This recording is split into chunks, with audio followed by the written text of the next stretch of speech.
everybody. How are you? Oh, I just saw that I just got rated by Brazilian comrade. Yay! Welcome everybody. Hi everybody.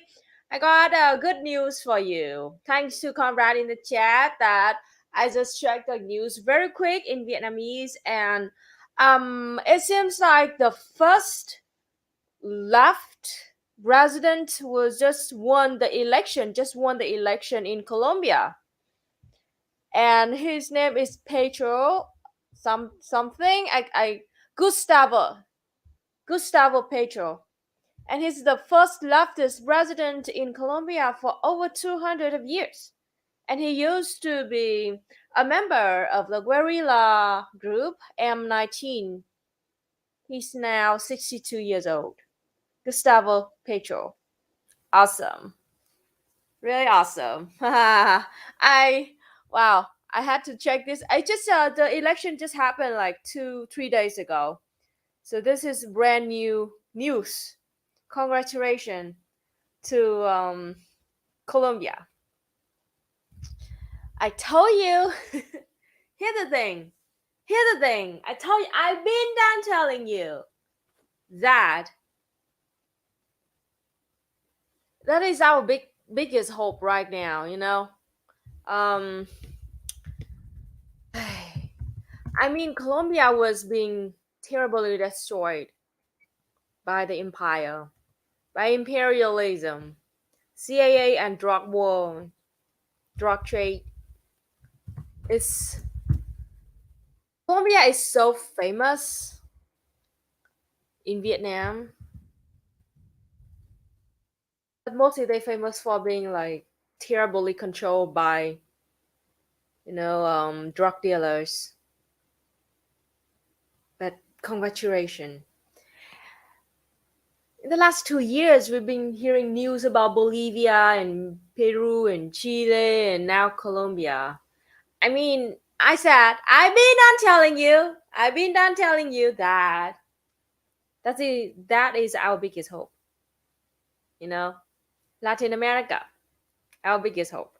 And I do wish that more and more countries in Latin America will follow this kind of wave, a leftist wave, and rise up and win the election. Because it is right. We call it like Latin America is like the backyard of the imperial core. And you've been controlled by them terribly and exploited by them horribly for God knows how long. But now I'm very happy to see that finally I'm seeing some hope starting from Latin America. And for over 2 years already, I've been telling you that my biggest hope for the world, for revolution, is Latin America. Because in Asia, some countries in Asia, we already started it. Like we already had our revolution. Some survived, some did not. And so the potential for having a revolution in Asia is not high yet. In Africa, the material conditions over there are not ripe enough for having revolution fast. They're mostly dealing with poverty and colonization right now.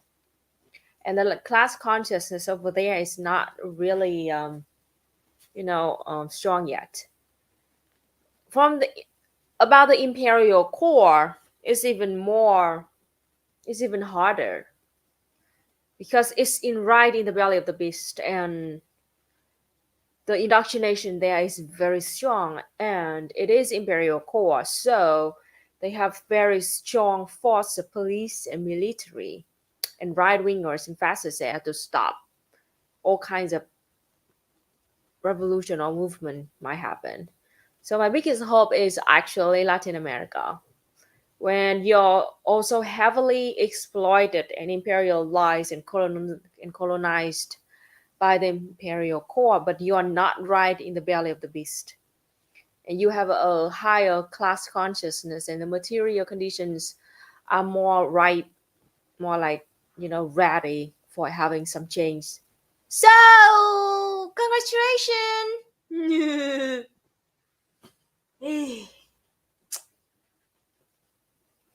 Latin America is taking the power back. Exactly. Good luck.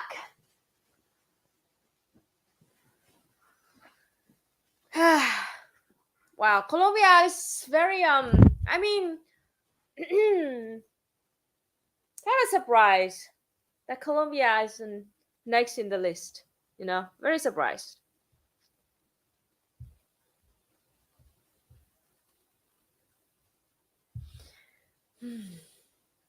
So a lot of people have been asking me that I am I a third worldist? I'm not really a third worldist because I still believe that there's a chance for the imperial core to have revolution. There's still a chance. But what I truly believe is this: I'm a dialectical materialist. So here's the thing: we have to look at the material conditions in every single nation and every single place and region in the world. Look at them with a materialist lens, and we need to be, you know, materialistic about this, practical about this. Um, the contrast from an imperial core, we need a lot of, you need to do a lot more things to have a revolution. Because as I said, the indoctrination is very strong. So while you build your class consciousness and the solidarity with the working class, at the same time you have to break through the indoctrination and the racism, chauvinism, white supremacism, individualism that been ingrained so long in your mind. You have to do an extra step that. So it's gonna take.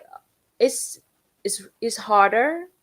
It's more difficult. It's more complicated for Conrad's imperial core to have revolution. And Conrad from outside of the imperial core will have revolution before it. But eventually, you will have revolution in the imperial core. That is my true. That is my true prediction of the future of the imperial core. You will have revolution, but it's gonna be very complicated, very hard, and you will have it after the comrades from outside imperial core, especially after Latin America. Because here's the thing: look at it from the dialectical materialist point of view. Latin America now have the higher hope for having a revolution. And once they win, that reason win against the empire will crumble slowly because it's like an octopus that lost, leg or something. So it will have to crawl back and exploit your own people more. And then it would show, the weaknesses. And that is when you have a chance to rise up.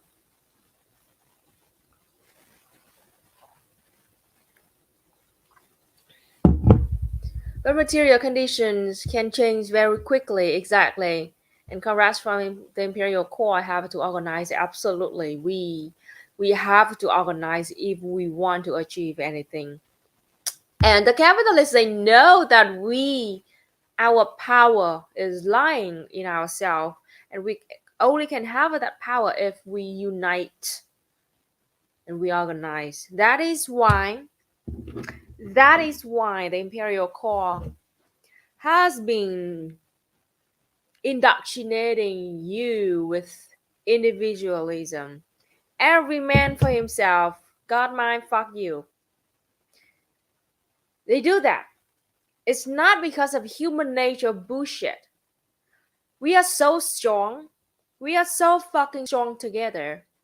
And capitalists are so scared of that they had to create a pseudoscience, some very ding dong idea about human nature being selfish and competition. Like we love competing with each other.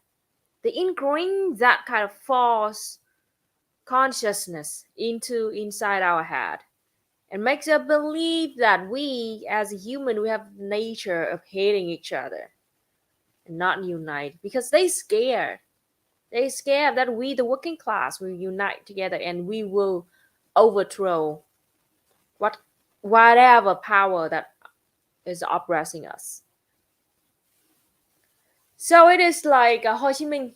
We're going to talk about Ho Chi Minh thought today. I'm going to talk a lot about that. If you have any question about that, about Ho Chi Minh thought or about anything related to the movement of the revolution, just ask me. Feel free to ask me. All right. Ho Chi Minh described that the power of people is like water. Okay, when it's in small stream or it's just in a cup like this, is cannot do anything. It's so weak and it's just being consumed easily. But when the people gather together and we have an ocean,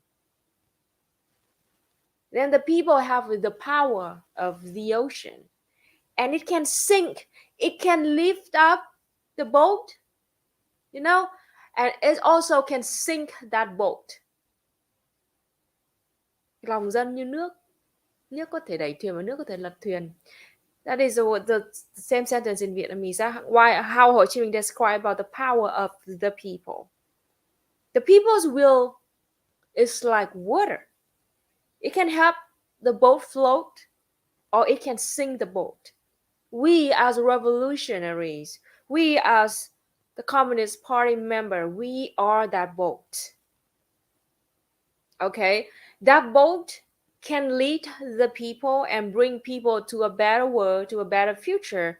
But if that boat doesn't follow the people's will will sink that boat and we will lose. There's no way that the boat can win against an ocean, especially when that ocean is angry. So that is when we have to understand how powerful we are. And we have to know about that power. That is why Ho Chi Minh also wrote extensively about fighting against individualism, because individualism is the biggest obstacle for the working class. That it prevents the working class from uniting together and organizing together. Individualism. Fight against that. The nature of human being, if there is any nature, quote unquote, it is we are social beings. We are collective beings. So the reason why my biology teacher taught me this. She asked me about, why do you think that humans evolved from apes? What's the difference? What made us different from those other animals? Why the human become a very strong civilization today? Lots of people saying like because we had brains and then we have fingers and blah blah blah. But my teacher just told me this. Just told the whole classes. The reason why it made human beings become very powerful is because we as apes, we join together, we live together in a cave and we take care of each other. Okay, so means that human as apes before, the reason why we can win against other animals and become a humanity like today was because we live as a collective and we take care of the wounded ones, we take care of the children, we take care of the old ones. That is why we can survive better. Now, that is human nature. Human nature is that we need a society to live in. That is why reason, locking people in a separated room, is the worst punishment lock a person in a room that disconnected to all the society, community for their life is the worst punishment. Okay? If the nature of human being is being alone and individualist and God might fuck you, why being locked inside a room is the worst punishment? Or to die is the worst punishment. To die means that you have to cut off all the connection that you have with this life. Okay? So, capitalists and their bullshit about individualism, God my fuck you, selflessness is killing people over there, killing the solidarity between the working class. That is why you cannot. You're not yet.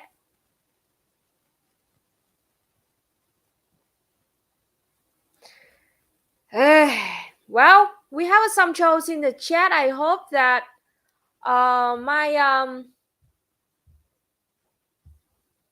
mods can deal with that.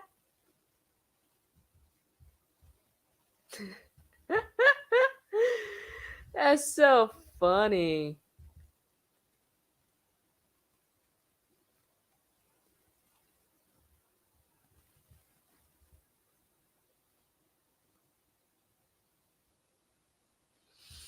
I'm checking the chat right now to see what the fuck is going on. So funny.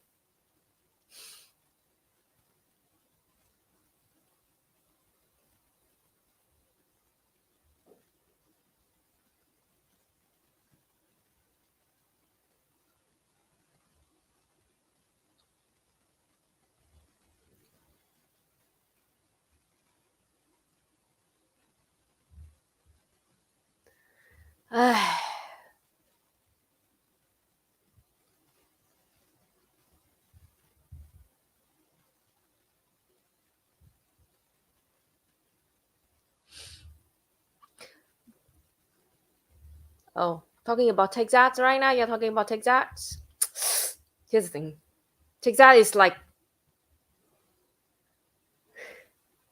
the worst, in the worst condition right now because it's so extreme racist, right-wing fascist state. Texas and Florida. I'm sorry if you're from both of them. If any one of them from like the two states, Texas and Florida.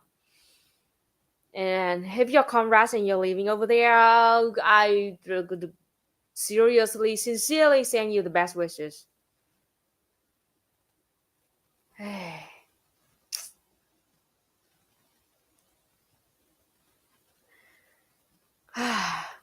Please stay strong, comrades in Texas and Florida. Hey.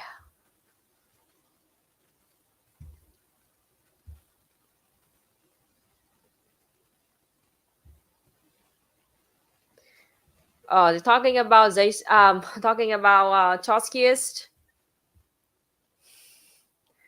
You want to learn about this? Why not? Just learn. I will educate you about this. Trotskyists in Vietnam. So here's the thing. It is a story of Trotskyists in Vietnam, and Ta Thu Thâu was a leader of the Trotskyist group in Vietnam that tried to assassinate Ho Chi Minh several times in 1940s before he had and after he had a revolution in 1945. So long story short, it's a long story. So long story short, in 1920s, and at the same time when Ho Chi Minh was in Paris along with other communists, and he was trying to to bring Marxism Leninism into Vietnam. Like at the same time there was a bunch of Trotskyists too, and in the night when Ho Chi Minh was still, he went to the USSR and studied in the USSR along with many other comrades from all over the world. Trotskyists in Paris, they started something kind of movement, riots in Paris, and they were arrested by French government and they were expelled to Vietnam because they were Vietnamese, so they were expelled to Vietnam. So about around 1930s, some Trotskyists, the first about I could be wrong, but about 10 or something like that, 10 or 20 Trotskyists came back to Vietnam because they were expelled from France. And then from that they started their own movement, Trotskyist movement in Vietnam. And around at that time, Ho Chi Minh also tried to educate Vietnamese people in Vietnam about what he studied in the USSR, Marxism, Leninism. All right. Um, when Ho Chi Minh came back to Vietnam, no, before that, in 1939, Ho Chi Minh went to China to meet with Mao Zedong and to meet with the movement over there, right? And he learned a lot. And he saw the fact that Trotskyists in China at that time, they claimed that they were, the revolutionists, and they were true communists, something like that. And they were like the true hope of the people of China over there, and they tried to get the Chinese people to support them, Trotskyism. But Ho Chi Minh found out that in the time years of staying in China, he found out that actually Trotskyists were opportunists. They try to actually they work with the fascist Japan at that time that were occupying China at that time. This is literally the letters that Ho Chi Minh wrote himself about Trotskyists in China in the 1930s. I'm not making this shit up. Okay, this is according to Ho Chi Minh. Ho Chi Minh he wrote at least 3 letters from China sent to comrades in Vietnam saying that you need to be very careful with these Trotskyists in China because they claim they are being opportunists, and they actually worked with the fascist Japanese in China because they claim that they want to fight against Mao Zedong and because at that time Mao Zedong and Stalin had a good relationship with each other, and to fight against that, they worked with fascist Japan, and they like sabotage all the movement and all the attempts made by Chinese revolutionists following Mao Zedong at that time. So, and Ho Chi Minh wrote at least 3 letters, and I read all 3 of them. He sent those letters to Vietnam and warned Vietnamese communists from like need to be very aware of these Trotskyists. And at the same time, a bunch of small Trotskyist Vietnamese also started their own movement in Ho Chi Minh City in the 1930s, and all the way in 1941 when Ho Chi Minh, after 14 months of being jailed in China because of the Chiang Kai-shek's government and the British government too. He came back to Vietnam in 1941 and tried to start a revolution in Vietnam, the Communist Revolution from 1941 to 1945. During that time, Ta Thu Thâu, the leader of Trotskyist party, quote unquote, in Vietnam, and a bunch of other people tried to assassinate Ho Chi Minh several times, but luckily Ho Chi Minh survived. And in 1945, after we had a revolution, a successful revolution, and tried to, I remember that Ho Chi Minh at that time tried to, talk with those Trotskyists, tried to persuade them that we both fight against colonialism, and our priority right now is fight against French colonialism. Stop like infighting like that, and they still refuse that, and instead they call Ho Chi Minh a traitor of communism. They call themselves the true communists, and Ho Chi Minh and all other people who follow Ho Chi Minh traitor of communism. Exactly the same, something like that. So so we had to stop their movement. And to this day, Trotskyists all over the world, not just in Vietnam, still call Ho Chi Minh like traitor and call him like not a real revolutionist and Ta Thu Thâu, blah blah blah. I mean that's a true story of Trotskyists in Vietnam from the 30s and 40s, and small groups of them still survive to this day, but mostly nowadays they got heavily influenced by Trotskyists from outside of Vietnam. Yeah.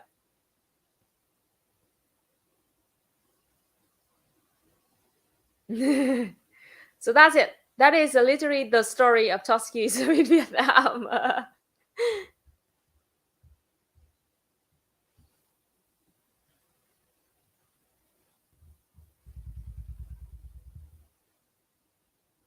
Do I think that Colombia's new president is a genuine Marxist? I can't answer you yet because this is a brand new news that I just read about right before the stream.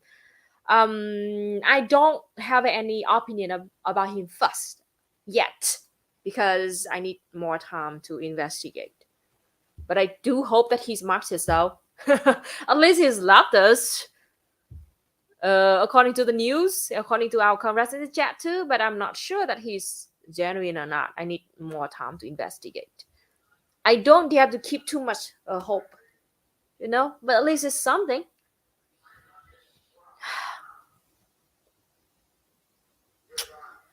Here's the thing, MDR, you have the exact same question like I have. Both of them died long time ago, so I truly really do not understand.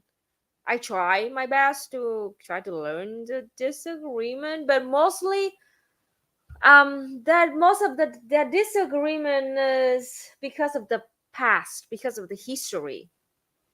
A very abstract, like the history that already happened that we cannot change, or some ideology that like a very what I call it is too much of like idealist, because the material conditions right now is very difficult and very different from each other, and instead of focusing on learning about the actual material conditions of a country now, that if they want to have a movement, they like fall into a very idealist fight against what would it works in a society in the future, without any basis in actual material condition of a place. So I mean, I try to avoid that. I try to avoid that. I try to understand, but I could not. So I try to avoid that, because to me it's kind of waste of our time. We mostly talk about, I want to focus on actual material conditions of actual reason, place, society that you want to have revolution. Because for now, the priority is having a revolution that works. So, yeah.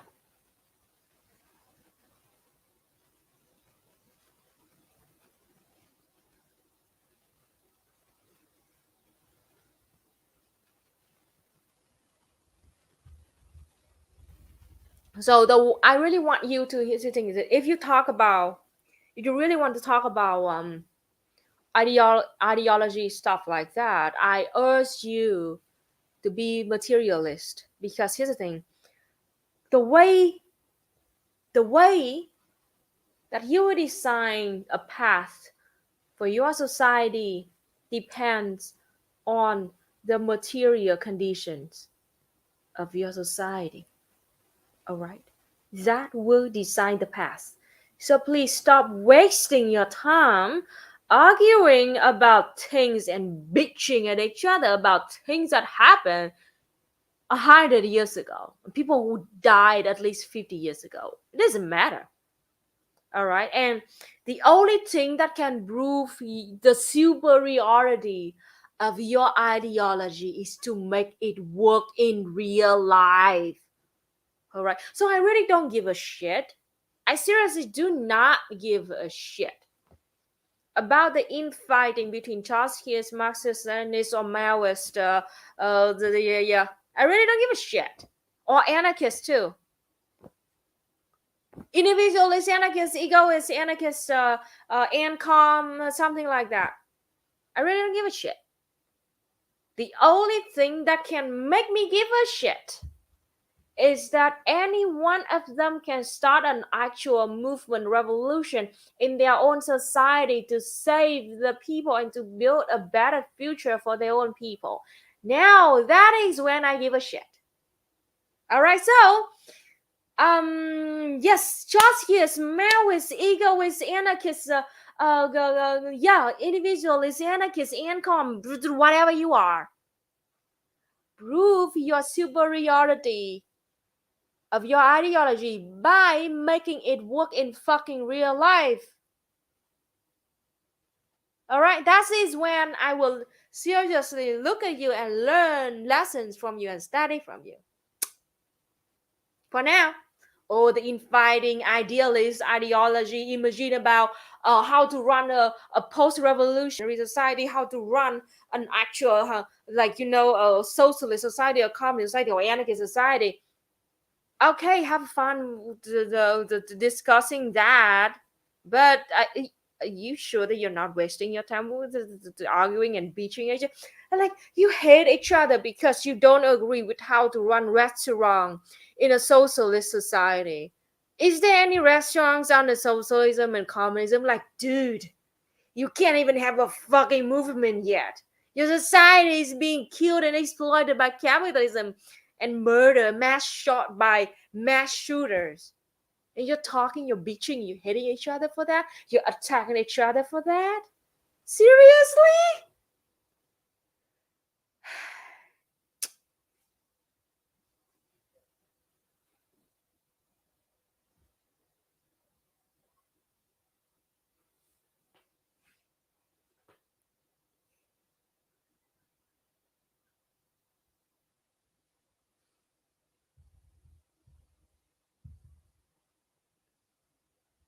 It's even like, like, here's the thing, seriously, this is my true thought though.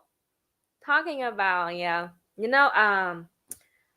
like empath sock, American patriot socialist, Gonzaloins, even Maoist too, Unsha leftist too, all kinds of stuff like that.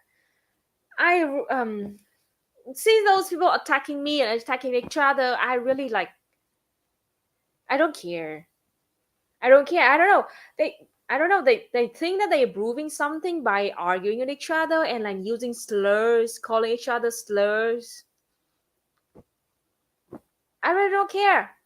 I'm not gonna touch them. I'm not gonna attack them. I'm not gonna pay attention to them.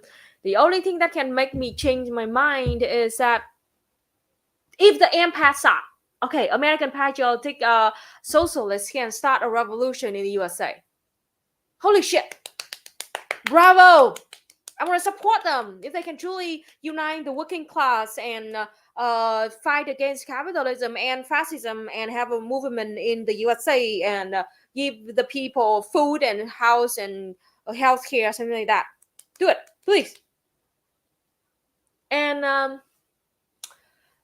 yeah, so you must prove your, you know, prove that how good you are, how well you are at by act, not just talk.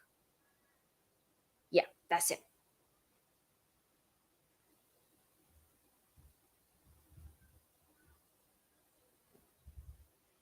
Yeah, we should all realize that these revolutions never existed in a vacuum and they can never be perfect. Exactly. Exactly. That is a very dialectical materialism like perspective.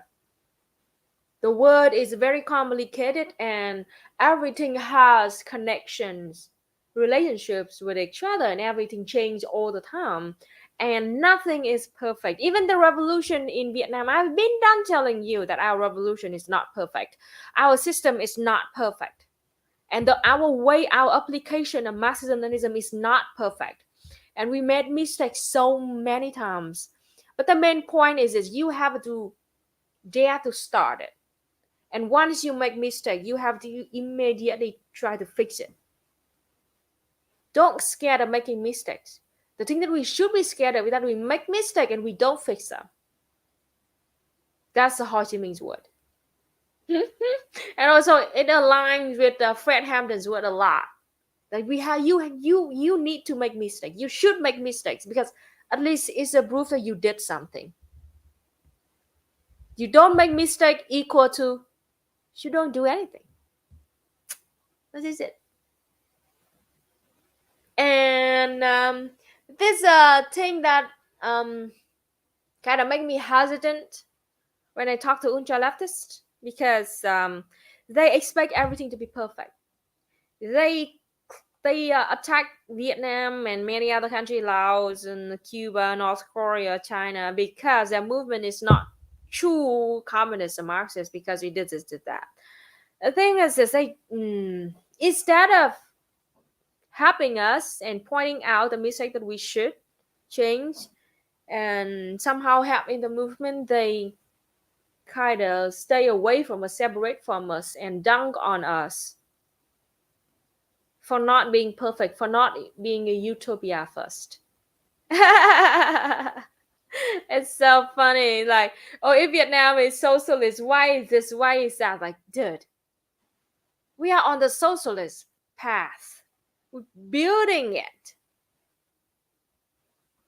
And we are one of the first, like, only there are about 4 or 5 countries on earth right now that walk in that path. We are the first to explore, to boldly go where no one has been gone before. To boldly go where no one has gone before. So, of course, we make mistakes. Of course. That's obvious, isn't it? We're trying so hard to fix it. Ay, zai, zai. What do you think is the biggest contradiction facing Vietnamese society today? Let me think. Biggest contradiction, huh? There are a lot. There are lots of contradictions, and I'm picking one for you right now. I think the biggest contradiction right now is we have billionaires in Vietnam. We have millionaires and billionaires in Vietnam. That is one of the biggest contradictions. Where we try to strive toward socialism and then communism, strive toward a stateless, classless, and money society, but we are having millionaire in Vietnam. We're trying to, eliminate the gaps between the rich and the poor, but we have millionaires in Vietnam, and it is a thing that we need to work on a lot. And the Communist Review, even the first secretary of the Communist Party of Vietnam wrote extensively about this, about why Vietnam have millionaires and billionaires and how we're going to deal with this in the future. So, yep. Long story short, it is because Vietnam in the 1986 we had đổi mới reforms, and we had to bring capitalism in so we can borrow money and can obtain materials to rebuild our country, rebuild our infrastructures, and to save our people from starvation and disease, preventable disease. So at the same time, as society, our economy right now is socialist-oriented market economy. Means that we try to balance between the capitalist characteristics and socialist characteristics. So, as a consequence of bringing capitalism into our country, we have an economy that we have private sectors. We have the private enterprise, and as a consequence of that, we're gonna allow our people, some people, to accumulate more wealth than other people, and that is why we have a millionaire and billionaires. It is yeah, sad.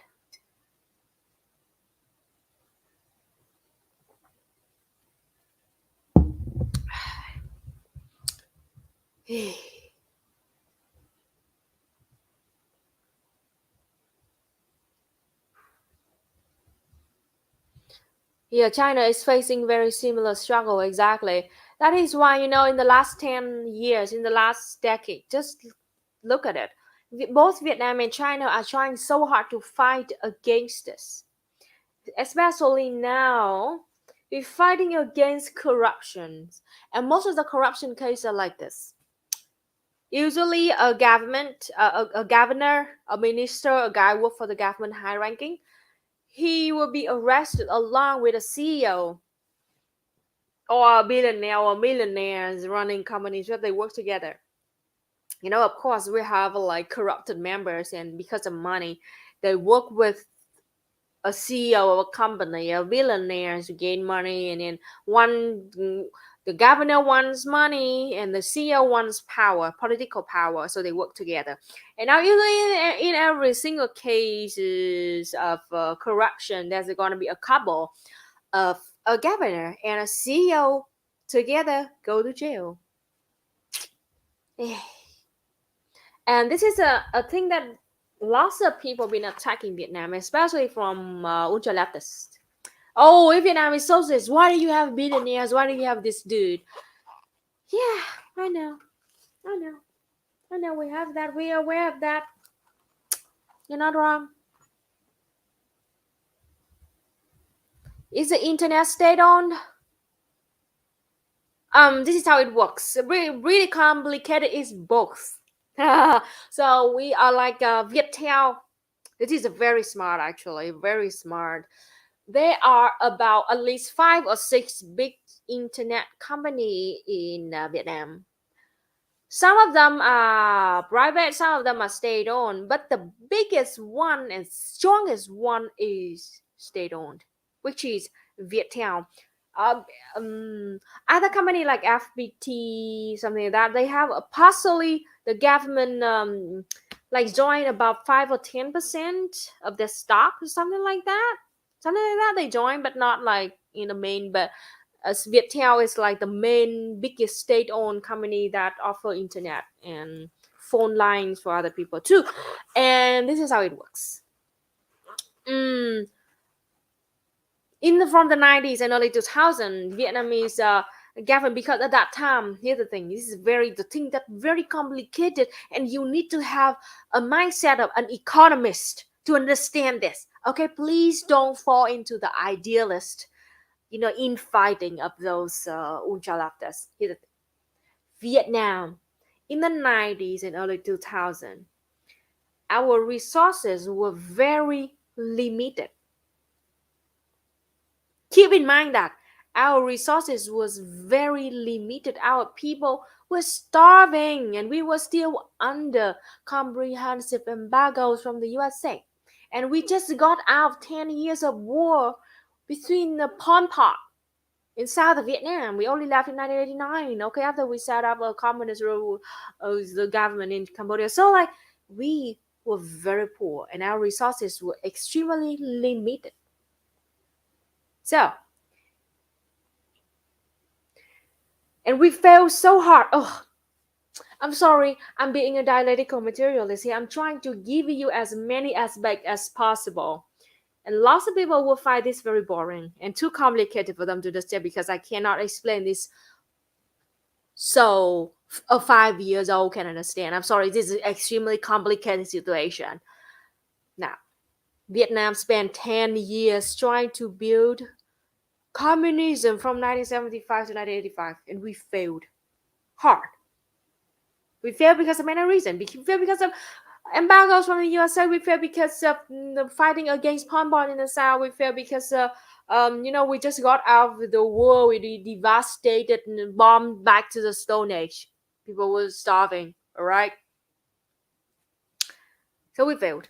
So in 1986 we had to implement reforms, and in that time we still very fucking poor. We still under embargoes from the USA. All right.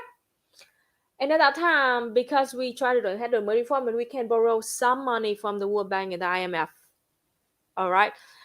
But the government was still not powerful enough to control everything, to run everything well. We need a lot of wealth for doing that. So from the late 90s, early 2000s, we allow some private companies to run some sectors of the economy. Got it? And internet was one of them. The internet is very fucking important. And if Vietnam want to join and integrate the world, we need to have the internet. But we did not have enough wealth and money and resources to do that. So we allow those private companies to run that internet sector. So that was why we had some other VNPT, Viettel, the Viettel is state-owned, I'm sorry, FPT, and some other company to have internet too. At the same time, before that, so those companies mostly they offer internet in cities, because they private companies, so they just focus on building infrastructure, internet infrastructure for the cities where the most people and they can make the most money. They do not give a shit about other rural area outside of the cities. The government is very smart. Military at that time, actually, Viettel is military, and their plan is extremely smart plan, I gotta say. They knew that the rural area didn't have internet at all. Internet and phones, yeah. It was super weak at that time. So, and they know that the military, they are very good at living and surviving in the mountain, in the middle of nowhere. So, the government assigned the military of Vietnam to start a company called Viettel, and is in charge of building phone lines, cell phone lines, and internet in rural area. And their official slogan is that dùng nông thôn vây thành thị, means that we will use the rural areas to surround cities. So they leave the cities, which is only 20-30% of our population, to private sectors, and the rest of the country, about 70 or 80% left. This is a state-owned company, Viettel, that like develop internet for rural areas, because they knew that those capitalists will never want to start infrastructure for internet in rural area, because it costs too much money and they cannot make much profit out of it. So the government decided to assign the military to do that. And even to this day, Viettel is still very extremely powerful, and people from rural area, especially from the mountainous areas, they still use Viettel because believe it or not, I'm having a Viettel SIM card right now, and usually only Viettel SIM cards and internet can work on a mountain. So yeah, it's complicated like that. In cities, I have this phone to use in city. It's Vietnam Mobile. Okay, they partially owned by the state, but mostly still run by private. And they only work well in the city. But if I just go to rural area, they suck. Usually no internet, no service whatsoever. Viettel is for traveling. It's so strong internet everywhere. I can even live stream with this phone on the top of a mountain. So that is the economy of Vietnam right now. It is the mixture, the hybrid between private sector and state-owned sector. Different is electricity. Electricity and water in Vietnam are 100% owned by state. Lots of liberals, capitalists in Vietnam been for decades. They're trying to ask Vietnam to privatize gasoline, electricity, and water in Vietnam. Trying so hard, because of course the same bullshit like, oh, you must privatize it because competition will make the price cheaper. For now it's owned by the state, so the state will decide the price. So what if the state just want to high up the price and the whole country have to pay one same price? It is authoritarian. Just look at the USA, the private companies, and run gas, petrol, and electricity and water, and people can have a cheaper price, but the government just said nah. Nope. So bullshit. So fucking bullshit. Luckily, because the government of Vietnam own the electricity, the water, and gasoline right now, that is why we can have the cheapest price possible, and we pay the same price everywhere we go. Yeah, just look at the competition lower the price in the USA. Right? It's fucking bullshit. But oh, that's a silver sticker first. I'm gonna check the silver sticker. So yeah, the government still say no, and after checking the silver sticker, I will give you an example of how we privatize a sector, a very important sector, and how it destroy our society. I don't want to listen to my own voice. Okay, there was a silver sticker before. I hope that I will not miss it.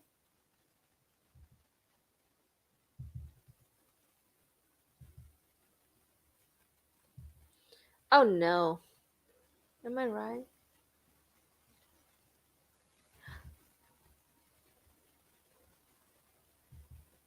Oh, it's so ding dong that it doesn't show because it's too. Now I'm sad.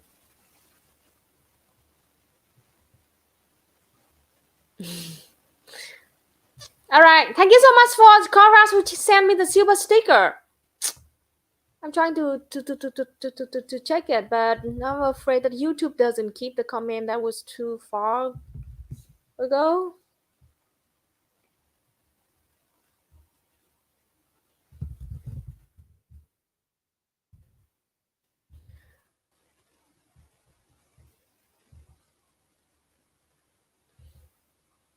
I hear silver sticker. I saw it. Zodiac 8 said it's a sticker with a lemon, a lamb sending hearted a kiss. Thank you so much. So cute. And also thank you so much, Zonatas Lopez. Thank you so much. Thank you so much for super chat. Okay, now I will give you a true story about Vietnam did make a mistake. Believe it or not, we make a mistake. We privatize a sector of an education that is very important in Vietnam and is fucked up right now. And we're trying our best to fix it, but I mean, still very difficult. Hey, give me a second. Give me a second. I'm doing this first. All right. So here's the thing. About a few years ago, I think 10 years ago or something like that. Also, before reading textbooks for students from primary school to high school, right? At first, they were printed by state-owned companies, so the price the same, and because we use the same kind of curriculum for many years, so students can just use the old books from students that studied before. We use the same textbook. It saved a lot of money for our parents because we, instead of buying new textbook every year, we just use the old textbook from the old bookstore like that. All right, but I think from 1991, I think. Not kidding. Oh, when I was 6 years old, 1997. 1997, 20 years ago, 1997. I remember. Because my generation is the first generation that had to study the new textbook. I fucking hated it. Right? So at that time, we privatized that sector. It means that we gave that printing license to private companies that they will work on the textbook, the curriculum, and they bring and they sell that to people. It was like an attempt of a bunch of capitalists and neoliberals that wanted Vietnam to privatize that sector. Okay, so we agree. And now, you know what? It's horrible. It's fucking horrible. So those capitalists printing textbooks, because they want to sell as many books as possible. So every single year they change something in the curriculum. So means that this year we changed it, so we're gonna bring a whole brand new curriculum a book, so parents have to buy a brand new whole curriculum. Cost a lot of fucking money for Vietnamese because like every single year they change some bullshit, and then we have to buy a whole new curriculum. Costs a fucking lot of money. And instead of keeping the same price, they raise the price every single year. Terrible. My brother, he was born in 1985, and his whole like school life, he just went to old store, secondhand bookstore, and buy an old ass textbooks using by previous students, so freaking cheap. Share them together because they're just the same because they print by the state. But my generation, I was born in 1991, Every single year, I have to buy brand new textbook. Costs a lot of money. It costs so much money that my mom got traumatized out of it. We were so poor in the 90s and early 2000s. So fucking poor. But I always had to study brand new textbooks. And every single year, I tried to sell it to the second-hand bookstore, but nobody took it. Because they knew that the next semester next year is gonna be new curriculum. So this is bullshit. Yeah, so at home right now I still have a bunch of my old textbooks that nobody used. Because it cannot be used in the future in the next year. That's it. That's what you get when you privatize the thing that should be owned by the state. Terrible.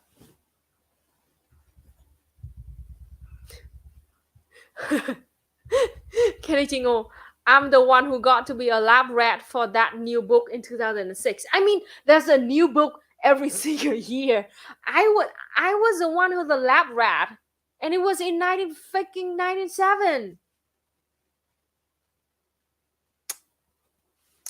Now, this is so bullshit.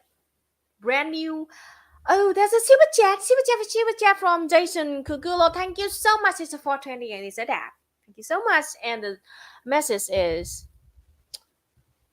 evolve socialism in US by what works. Stabilize the economy with things like housing as right, single-payer health care, and eliminate student debt. Exactly. Then when its merit is shown, move further left. Played by ear, not precise ideologies that fight each other. Yeah. I agree that the socialism, if you want to have something like socialism in the US, you have to start from the material needs for the people. That is food, housing, healthcare, and student debt. All right. That is very important.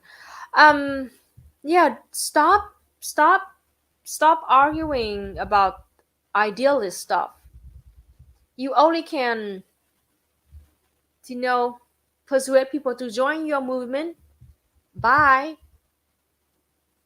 helping them dealing with their own material conditions. That is food, housing, healthcare, and erase student debt.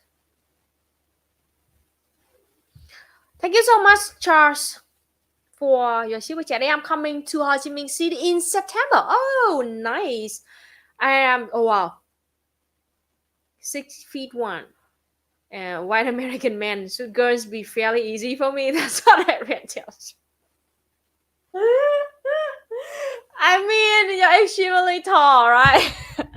I mean, we're friendly people. Don't worry about that. What you should worry about is, the signs of the seats on the airplane, on train, and on the restaurants, and that's just it.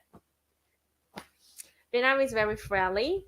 Just be friendly to our people. Respect our people. Respect our culture. Don't be racist, and don't, just go with racist expats here, and you're fine. September, huh? September is around rain season. Bring umbrella. And wear shoes made from plastic. Do not wear made from fabric. It's gonna be very miserable for you. Rain season.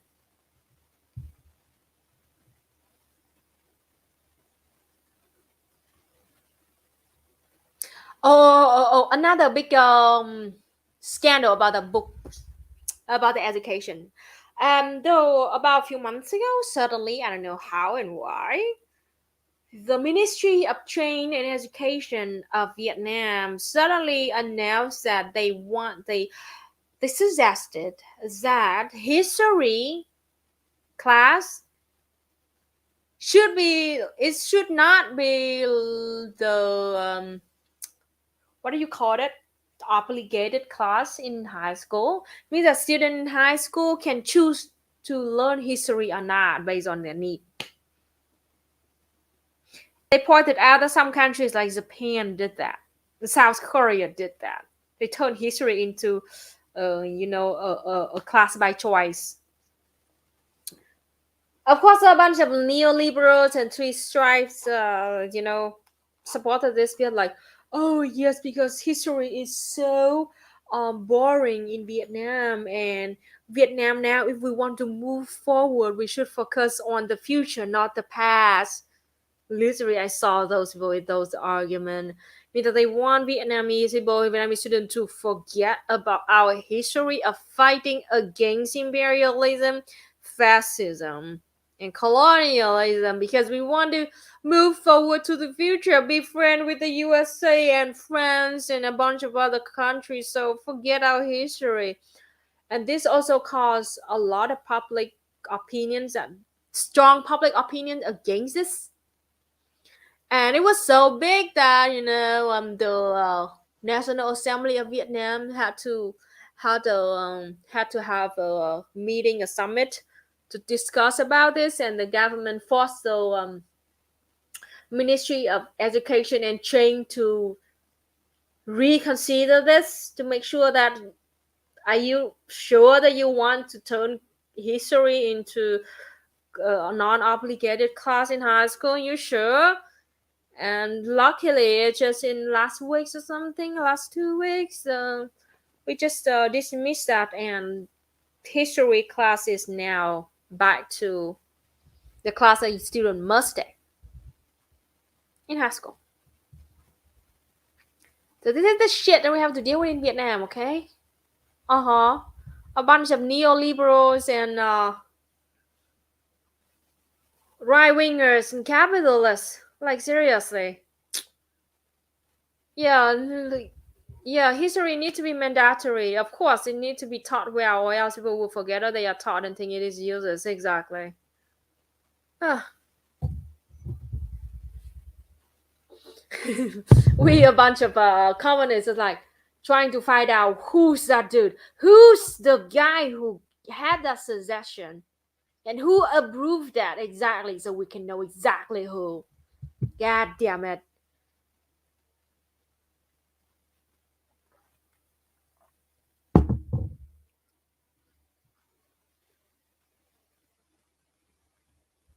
Yeah, actually, Vietnamese are easygoing with foreigners. Yeah, cause we treat you as guests, sympathy, and willing to help guests, and just don't show racism. Everything is fine. Exactly. Do not show your racism. Everything will be fine.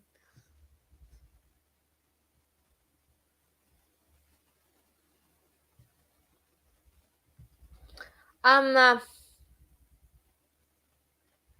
oh, it's oh, oh. I mean, see, I'm so tired of this argument. Seriously. Seriously. You see how frustrated I am? I know exactly this argument, and this is very tired.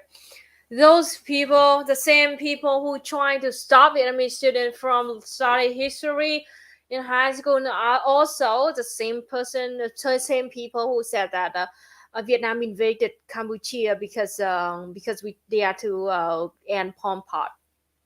This is a very ahistorical kind of take, and they try to revise the history. They history revisionist. Vietnam. Oh gosh. All right, I will find you a very good thread. After this, to show you about seriously, Vietnam just got out of the war with the USA in 1975. We were desperate, right? We were under comprehensive U.S. sanction from the USA. Those people seriously think that Vietnam wanted to immediately go into a war with another country, our neighbor? We were starving in our country. Serious. Now this, I will give you people here if you want to know a quick history of how and why it happened. Vietnam in the 30s and in the 40s and the 50s, we wanted to start a communist movement in not just in Vietnam but in both Laos and Cambodia, right? We called it Indochina at that time. We even started the Indochina Communist Party in the 1930s. Uh-huh. So we have allowed a lot the Red Green Suphanuvong to start his own Laotian Revolutionary People's Party or something like that. Like yeah, the name is very long, but yeah. At the same time, we also wanted to have Cambodia to start their own communist party, and Pol Pot in the 50s gained our support by saying that, oh, we Cambodian and we wanted to start a revolution. We want to have our own communist party. I'm a communist myself. So yeah, at the same time, because we have Laos already, Suphanarong, so of course we have him, but not much. Not much because mostly at that time we focus on both Laos and Vietnam focus on fighting against French colonialism. So we just acknowledged Pol Pot. We didn't really help. In the 1960s, with the Soviet Sino split, we also mostly focus on that, not much on Cambodia. But at that time, because Pol Pot was left alone in Cambodia, so he slowly gained, influence in Cambodia, right? So all the way in 1970s, right from 1974, when the USA kind of knew that they will lose the Vietnam War, so they started looking for some kind of other force that they can support to fight against Vietnam. And Pol Pot was chosen by them. They could not. They tried in Laos. They tried to gain the support from the royal family of Laos that were running the government at that time. At the same time, they gained the support. They tried to gain the influence on Pol Pot in Cambodia, right? From 1974, when Vietnam was still busy fighting against the USA, Pol Pot and his army started attacking the border of Vietnam in the south, but we busy fighting the war, so we just try to kick them away, not really focus on them yet. So after 1975, when we officially won again our sovereignty, our independence and freedom, the U.S. along with Nixon went to China and met Deng Xiaoping at that time. And right after that, they got a lot of support from both U.S., UK, Thailand, and China too, and a lot of other countries too. And from 1975 to 1979, Pol Pot attacked terribly the border with Vietnam in the south of Vietnam, An Giang province. It was so horrible that Vietnam for 4 years straight, we tried to set the record straight and try to persuade Pol Pot to stop attacking Vietnam by using diplomatic kind of solutions, try to talk to them, but they never stopped. The worst thing was it happened in late 1978, I think, with the Ba Chuk massacre. Go Google it. Ba Chuk massacre. The BACSUC. Ba Chuk massacre. When there was an army of Pol Pot of Khmer Rouge went to An Giang province. So An Giang, the province that right next to the border with China, and they massacred 3,200 people. Most of them are women and children. It is fucking true. I'm not making this shit up. We still have a museum, a Ba Chuk massacre right there in An Giang province. Go Google it. 3,200 Vietnamese citizens, villagers were slaughtered by Pol Pot's army, by the Khmer Rouge soldiers, armies. And they did not just kill us, just murder us. by just guns. They use all means of torture to kill our own people. Yeah, over 3,000 people. Ba Chuk village. Go Google it. It was like the last straw that broke the camel's back.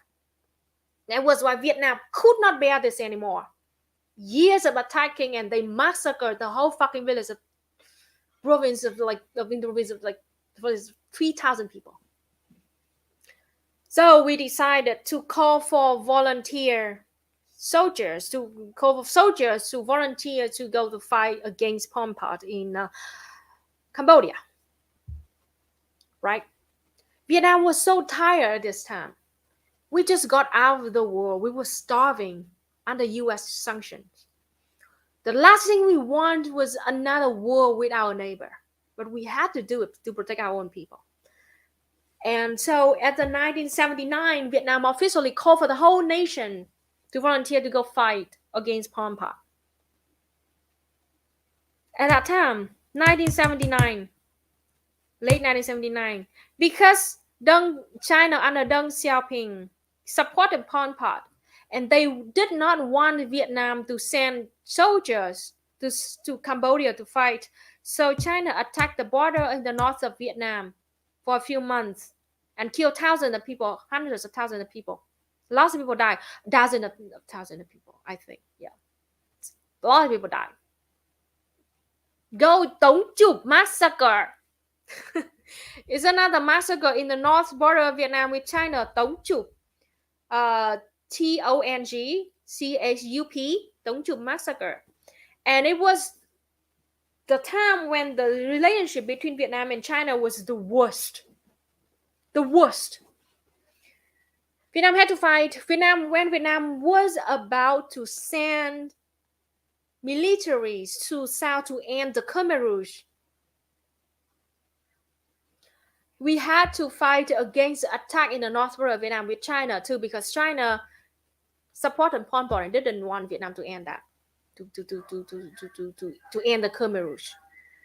And we won. We fought for a few months and we won against that. It was a horrible time for Vietnam, the worst relationship between Vietnam and China. But we won against them. After a few months, China withdrew. They didn't explain why they started, and they didn't explain why they stopped it. They just attacked us and then they withdrew.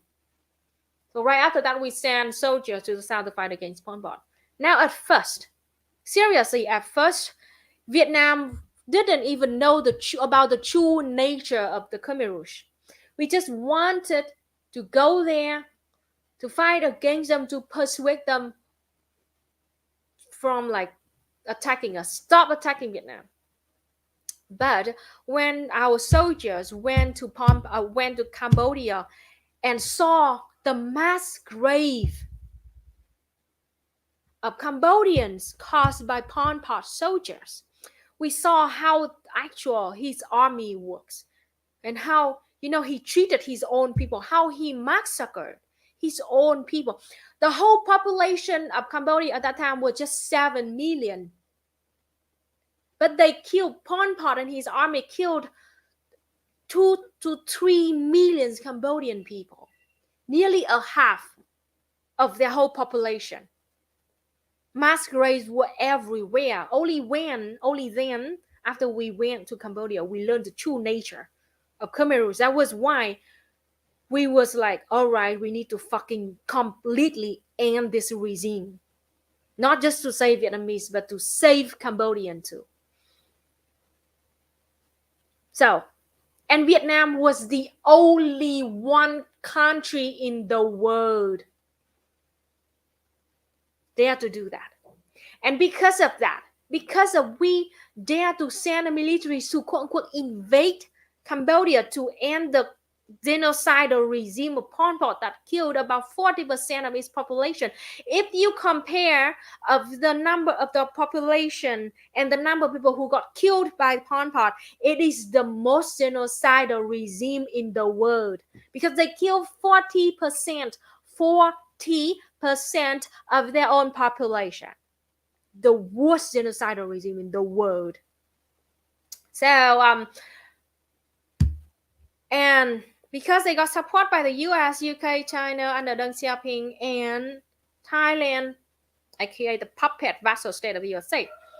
And they call Pol Pot, the Khmer Rouge, the democratically voted kind of government, and Vietnam invaded Khmer Rouge. So means that Vietnam kind of invaded the sovereign like the government, and we are like the invader. We terrible, blah blah blah. So Vietnam, the only one country that sent troops to end the existence of the genocidal regime Khmer Rouge, and we got severe sanction from the whole world for that. Right after we won the Vietnam War in 1975, Vietnam received comprehensive sanction just from the USA. But in 1979, after we sent troops, Vietnam officially received comprehensive sanctions from the whole world, especially from Southeast Asian countries, ASEAN countries, with Thailand, Singapore, Philippines, Indonesia at that time. Because they were controlled by the USA and the US and UK. We were terribly sanctioned by not just the USA, but from the whole fucking world, because we invaded. Because the US saying, yeah, that argument came from the time when the USA tried to justify the existence of the genocidal regime of Khmer Rouge and blame Vietnam for invading that country, so as an excuse for the whole world to sanction Vietnam. Yay, great. It took Vietnam 10 years to eliminate Khmer Rouge, and then to have Cambodia set up a government with the Hun Sen. Hun Sen was the prime minister that's still in power to this day. Hun Sen, the prime minister of Cambodia. And that was the story. And that argument that Vietnam was imperialist for invading Cambodia came from that time when the USA and the UK and Thailand and China supported Pol Pot.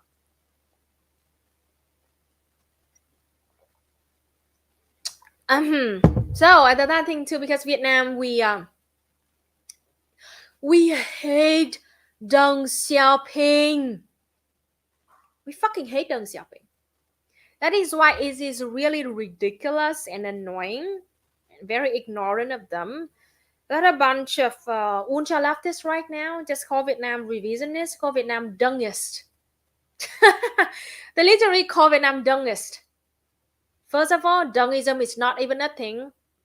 Second of all, they're so ignorant that they don't know how much Vietnamese hate Deng Xiaoping, because he was the reason why Vietnam had to go to 10 more years fighting against Pol Pot in Cambodia, and we had to fight with the border war with China in 1979 for no fucking reason. So yeah, very annoying. Are there still Vietnamese Hindus in South Vietnam? Of course. They have the church everywhere.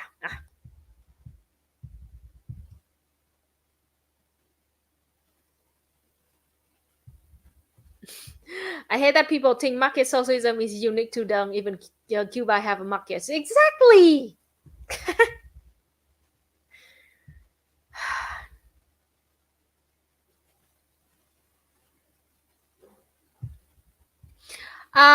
People who say that Vietnamese reforms are identical to Deng Xiaoping's are the people who are very ignorant about the reason why we did that and how we did it.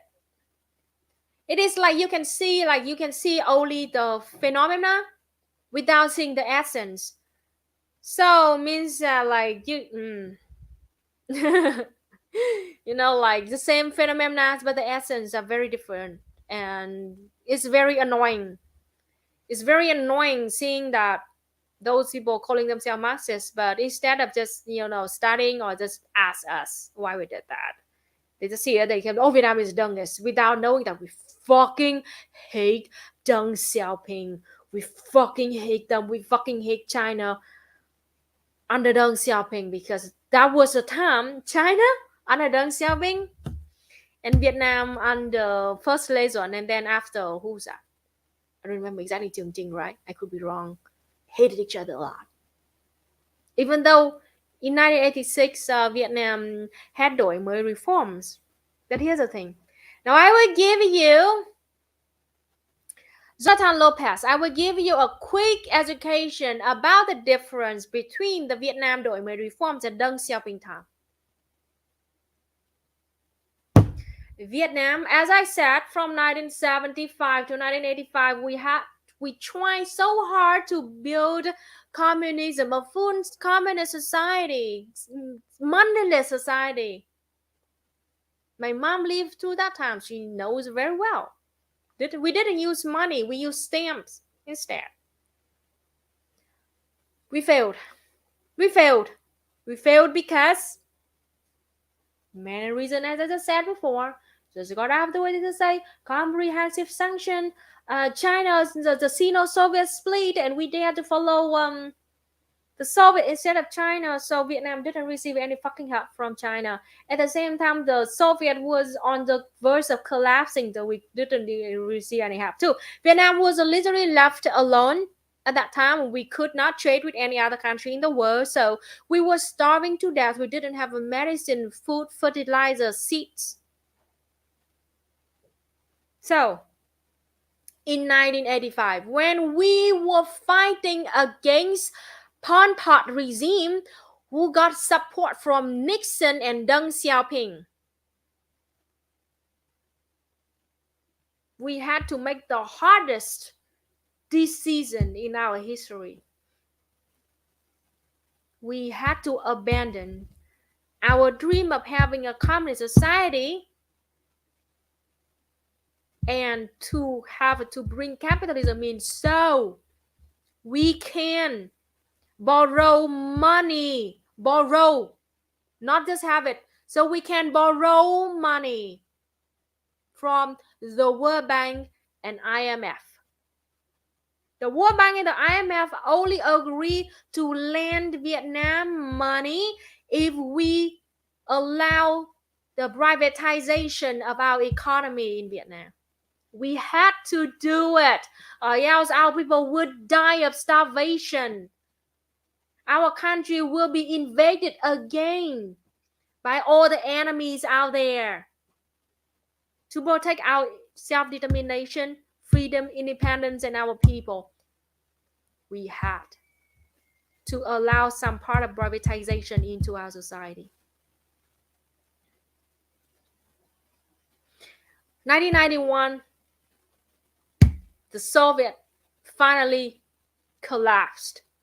We were officially alone and still under comprehensive sanction from the whole fucking world because we dared to end the Pol Pot regime.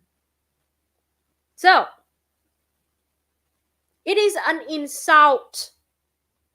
It is an insult to Vietnamese people, especially Vietnamese communists, to hear that, to compare the Vietnam đổi mới reforms to Deng Xiaoping reforms, because we totally have a totally different essence. And maybe you're too ignorant or you cannot have find any information about that. I don't blame you 100%, but some.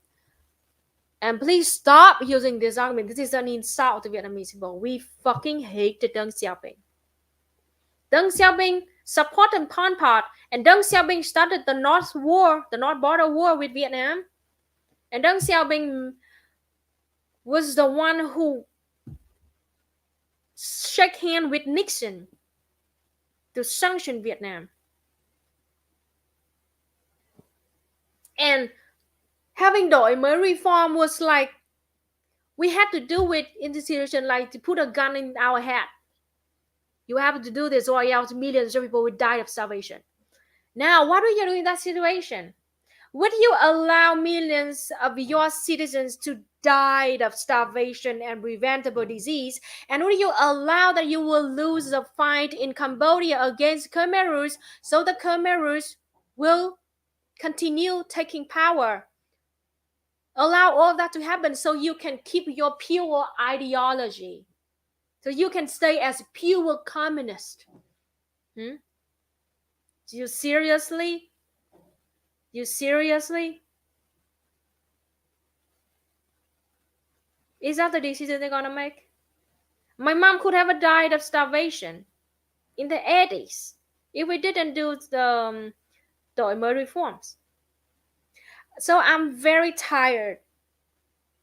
I'm very tired of the people who call Vietnam traitors of communism and revisionists because we are abandoned communism and we are follower Dungism without understand any fucking thing about why we did that.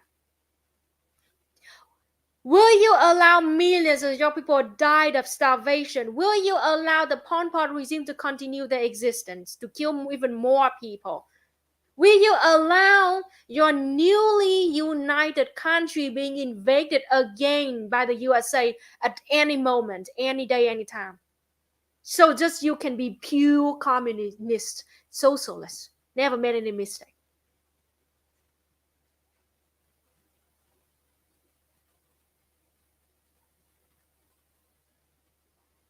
This is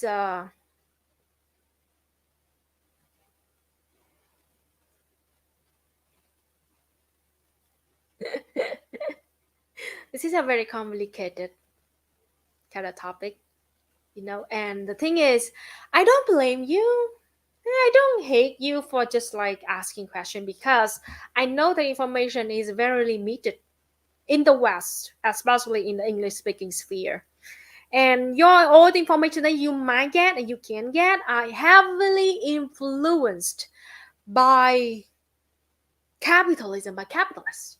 Those right wingers who try to revise the history. And the perspective of Vietnam, true perspective of Vietnamese people, never been asked, never been reported, never been translated.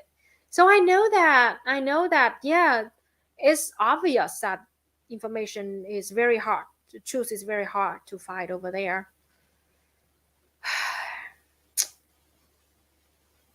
And I gotta say that yes, the path that China chose and the path that Vietnam chose, very similar to each other. Very similar to each other. It is true. But if you're not Vietnamese or Chinese, and if you're like, especially if you're from the imperial core, I do hope that you would investigate more before you speak. Or if you don't know much about those stuff, our stuff, maybe just hold on to your opinions. Okay, hold on to your opinion and try to find a chance to ask us first, to learn first, and then after that you can have your own opinion. I'm not saying you're wrong and I'm right, or I'm wrong, you're right. I mean, we are all just humans and we will make mistakes, and our information is very limited. What I want to advise you to do is to hold on to your opinion before you fully investigate and you know exactly what you're talking about. It is very complicated. And Jonathan Lopez, I'm not like blaming you or hating you or something, because that is true. It is the path of seeking the truth, and it is very complicated. So, and I was mad at answering you, not because I was mad at you, Jonathan. I was not mad. I'm mad at the people who, like the right wingers who spread those information and to try to like, still like, spreading the literally capitalist propaganda.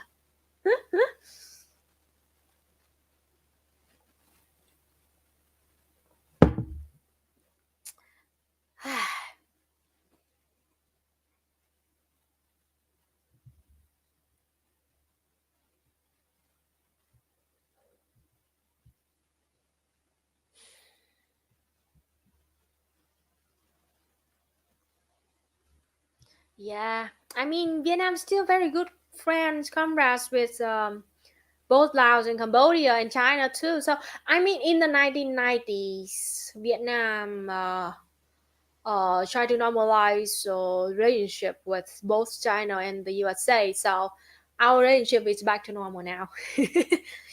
It was in the past. Is the past, We learn from the past, but we do not let it, stand in our way in the moving forward in the future. It means that Vietnam learned the lesson from the past. We will never let it happen again. But it doesn't mean that we will not be good friend with China or the USA right now. So yeah.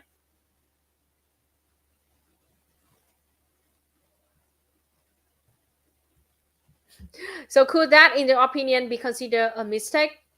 Oh, that what? A mistake of what? I mean, do you mean the history of Vietnam that we did that, like the Đổi Mới reform? I don't know. I don't know if it's a mistake yet or not. It is the decision that it is in that situation. There's no, in the, it's like asporia thing, like is it the thing that the time when none of the solution is a good solution? We call it asporia, and we don't know that your decision is good or not yet. It only can be answered in the future. You know how Vietnam develop in the future.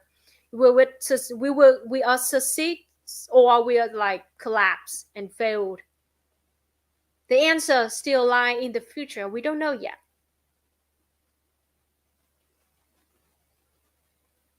So I cannot answer. No, I don't know if it's a mistake or the right decision yet. We still try to figure it out. In the future, we answer. If Vietnam fully fall into capitalism or Vietnam can strive towards socialism, don't know yet. Wait a minute, your super chat got buried. I missed the super chat. I'm trying to take it back right now. Oh, here, got it. I'm about to answer it right now. MDR, here's your super chat. Hey, do expatriate Vietnamese whose lives improved or became rich abroad influence the narrative around Vietnam's socialist policies that Vietnam allowed dual citizenship? Vietnam do not allow dual citizenship. I don't think so. Especially if politicians are not allowed to have more than two, to have a two relationship, more than one citizenship.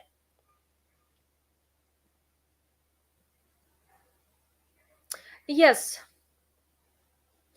rich Vietnamese who got rich outside of Vietnam influence a lot.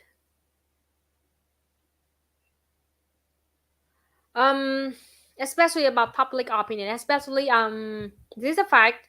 Here's the thing that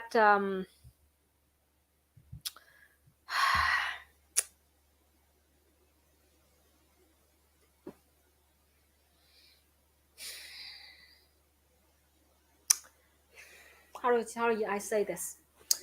Via diaspora, living in the USA, Canada, UK, France, Australia, even to this day, there's still a very strong belief that those who got out of Vietnam always richer, always very rich compared to Vietnamese in Vietnam. Even to this day, we believe that. It is true in some extent, yes. They're very, very rich because their income is very high compared to the income of Vietnamese people. And those people also at the same time, they usually, they tend to brag about their wealth, tend to lie about their wealth. They tend to say like, oh, I got out of Vietnam and my life is so much better. This is the rightest decision of my life. I'm so rich. I'm making $5,000 a month right now. It's a lot of money in Vietnam, and I'm buying my house in the US, or I'm receiving health care in the USA and Australia. Blah blah. My children can receive the best education in the world. Blah blah blah. Yes, and it affects a lot of Vietnamese people. Like, oh, Vietnam is so poor. If you want to get rich, you have to go out to the capitalist country and you will be rich like them. Vietnam, this socialist country, is so fucking poor, blah blah. It's so backward, blah blah. Yep, it is very tired. It is very tired. But the fact is that after this COVID, the COVID pandemic happened, it opened the eyes of a lot of Vietnamese in Vietnam because they saw those people, they could not receive health care, or cost tons of money for them to be treated, and lots of people lost their job, become houseless because of that. So um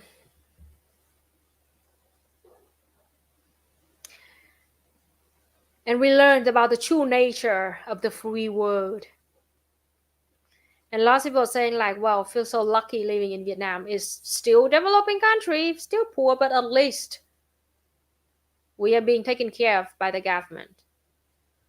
So yep.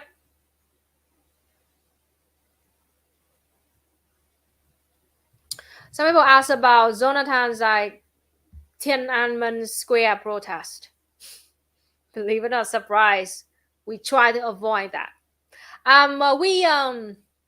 We Vietnamese, we are very dialectical materialists. We only talk about the things that directly affect our own people, or else we will not waste our time arguing about those things like that. So, long story short, we did learn something about Tiananmen Square in our schools, especially in high school. Some, but not much. And we learned that this is that incident were heavily manipulated by Western media outlets. The Tiananmen Square. We know that our information is very limited. That is why we usually avoid going deep into that issue. Okay, we know that it's a very ugly incident. Yes. And the China is not perfect. Yes. But we also aware of the fact that all the public opinion about that incident is heavily controlled and manipulated and distorted by Western mainstream media. So means that we do not have a very trustworthy direct source about that. So Vietnamese people would do not talk much about that, especially on public and social media.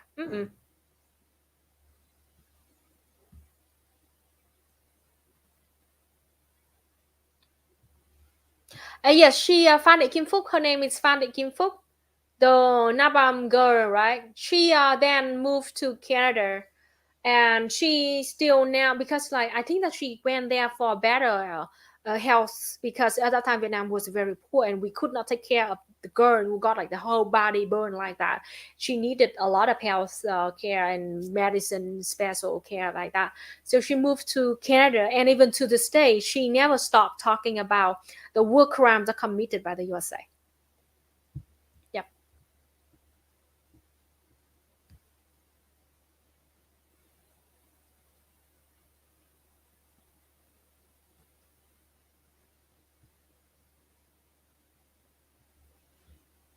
Or what incident? The Tiananmen Square. Tiananmen Square.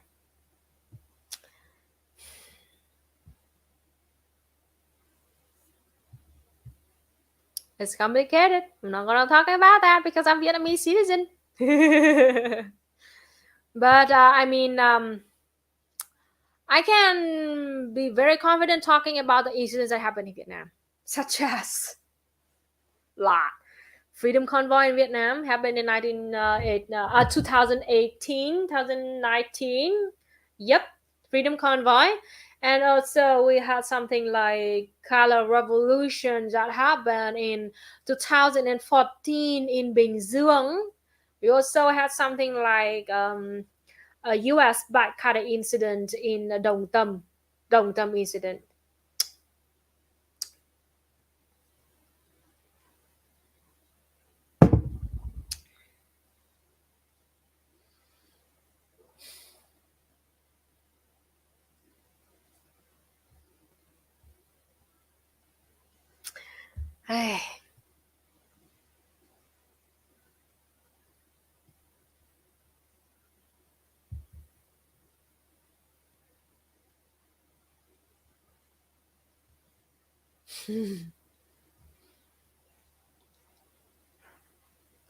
Oh my gosh.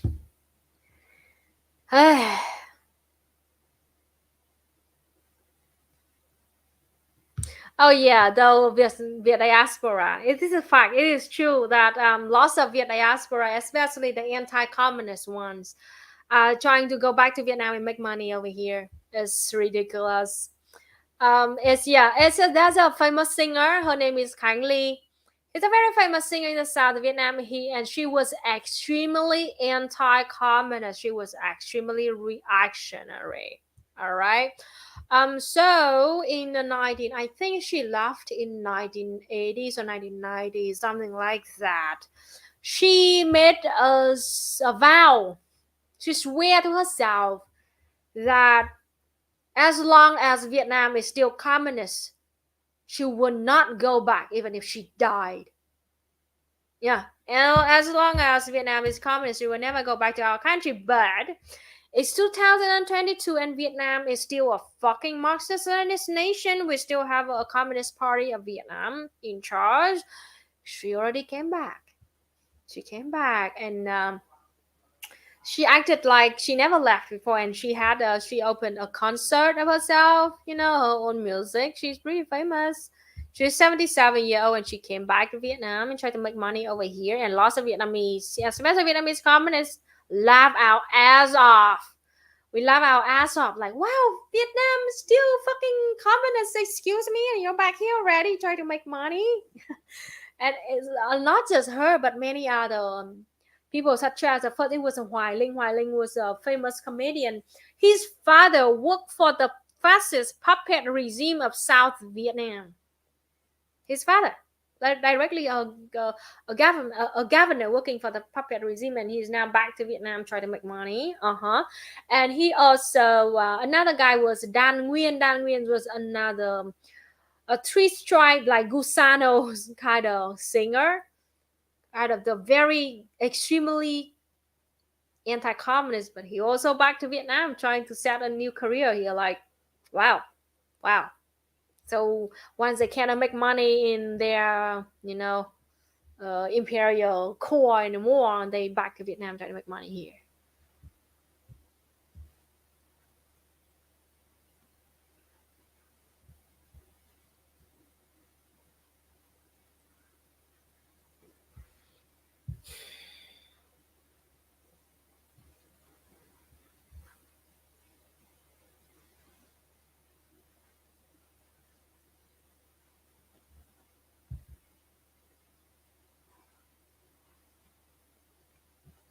Vietnam has gusanos, of course. They're everywhere. They're everywhere.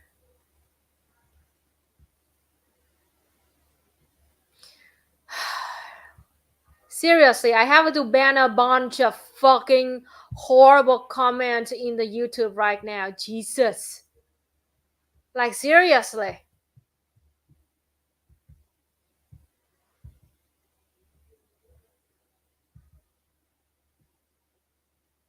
Where is it? Where is it? On what channel is that? Hey, Sa. It's not this channel. What channel? Huh. Okay.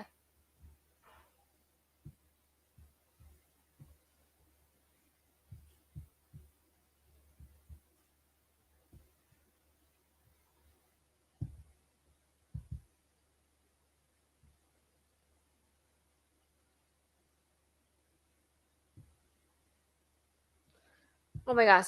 I'm loading. I'm sorry. I'm loading. This is so slow.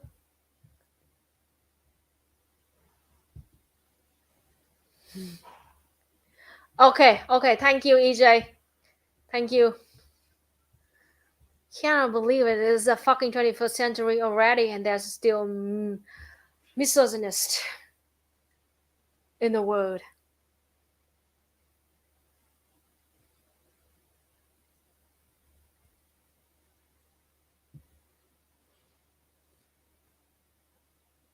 Any thought about the Ken Burns? I watched some episode 3, I think, and I stopped it. It was. I mean, again, Ken Burns tried to make it like become a neutral kind of perspective.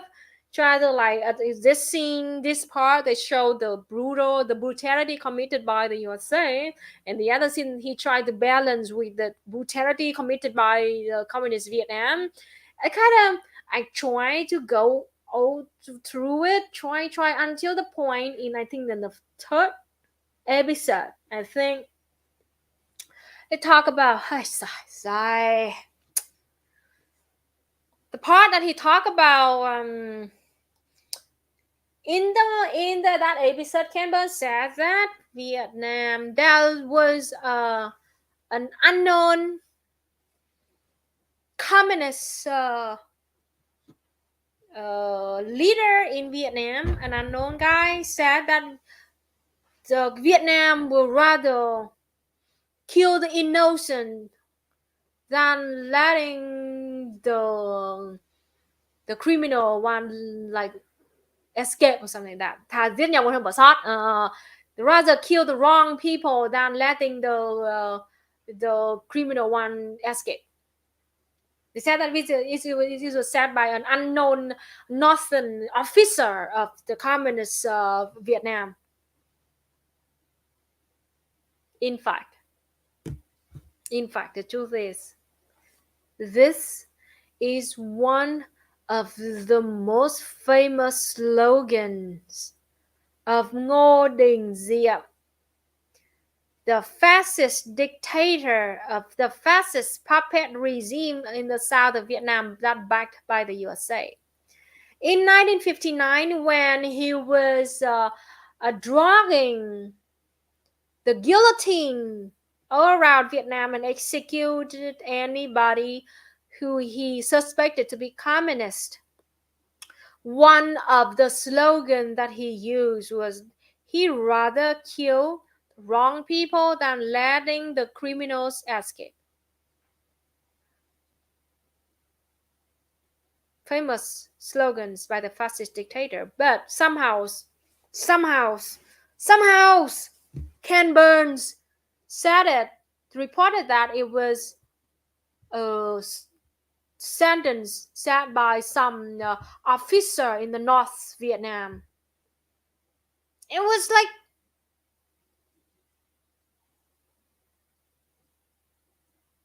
like a very basic mistake made by a supposed official documentary like maker, Ken Burns.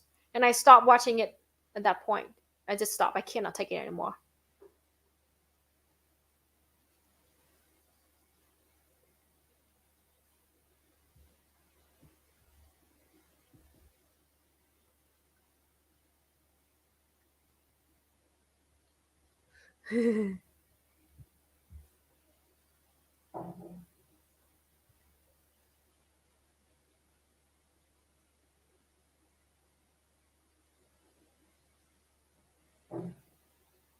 Yeah, in Vietnam you can grow your plant, sell it in market without any tax.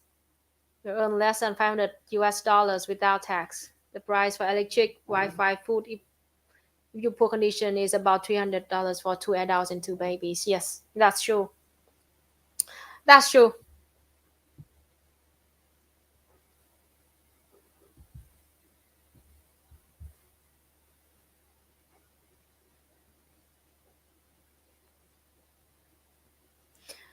Oh, we have about 10 minutes left, huh? I'm checking the chat right now.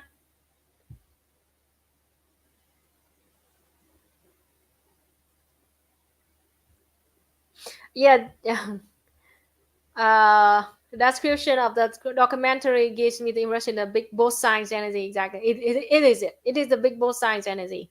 Yes, always.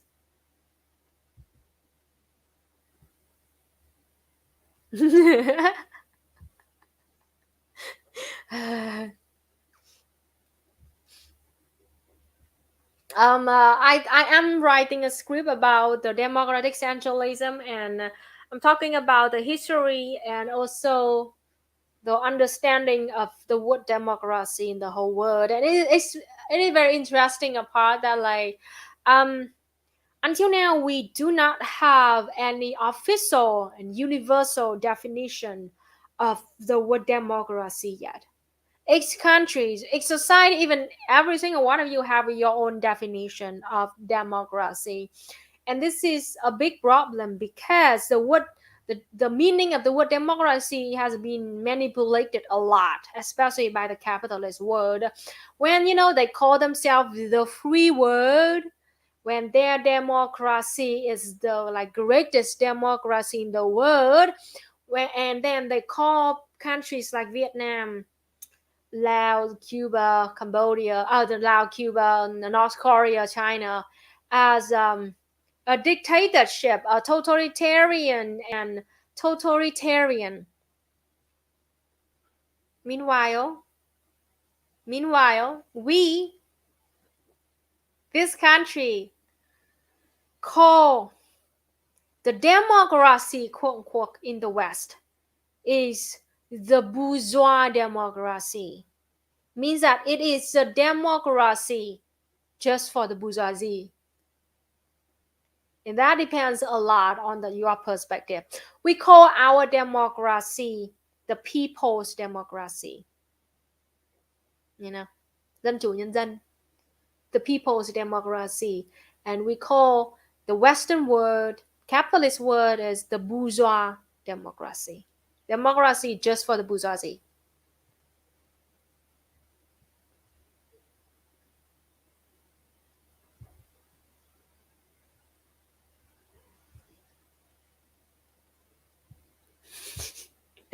Hearing both sides, not just the black people, but also the KKK needs to be heard. That's democracy. Exactly. Hearing both sides, not just the Jewish people, but also, the SS side. Listen to Hitler. And listen to the Nazis. Yes. Hearing the both sides, not just the workers, but also the billionaires like Jeff Bezos. Jeff Bezos also need to be heard too. Both sides, fucking both sides, fuck the both sides. I'm gonna side with the fucking victims, okay? And oppressed people, okay?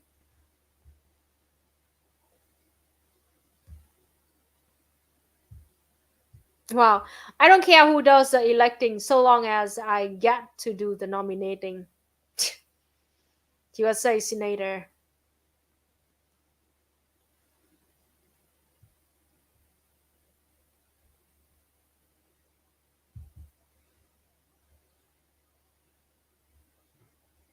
Yeah, democracy, as we know, is just liberal democracy, exactly. Yes.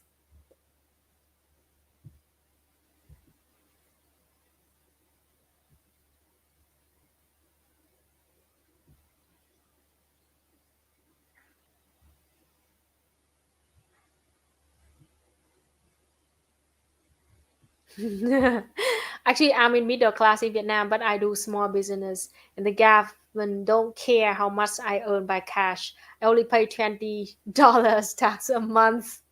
I pay about $30 per year for my house. It's really cheap. What are you talking about? Vietnam is dictatorship, authoritarianism. You don't own anything here. What are you talking about, Micah?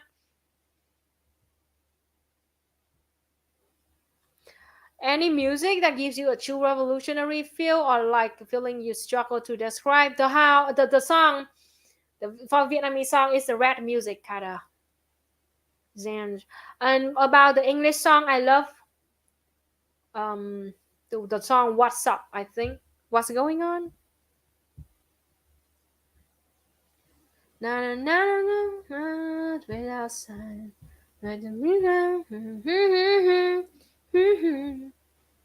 What's going on? That's the song that I like the most. Na na na na na na na na na na na na na. Four non blonde, right? For revolution.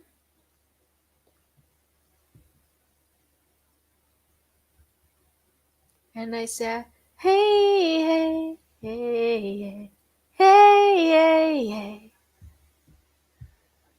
I love song a lot, and it's a very. I feel like very emotional whenever I hear the song. I listen to that song. It's amazing.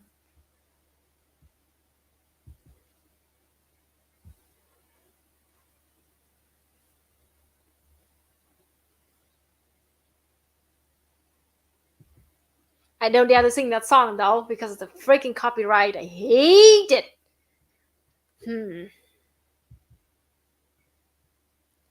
Yeah, for non blonde, what's going on? What's going on?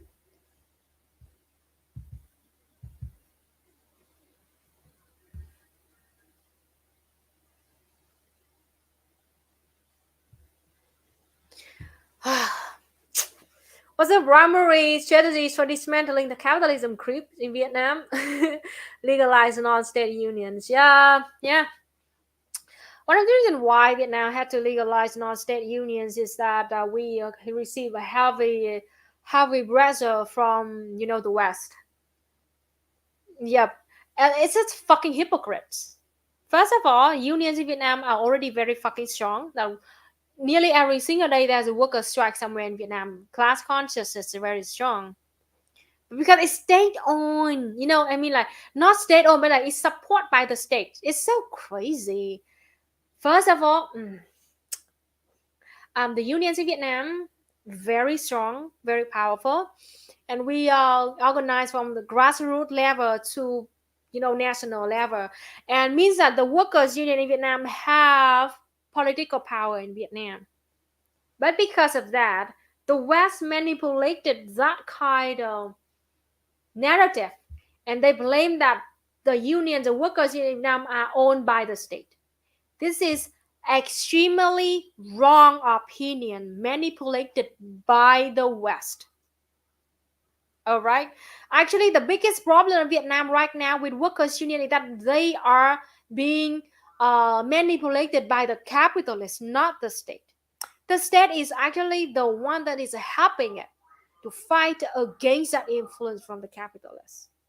But of course, everything that related to the government of Vietnam is painted as authoritarian.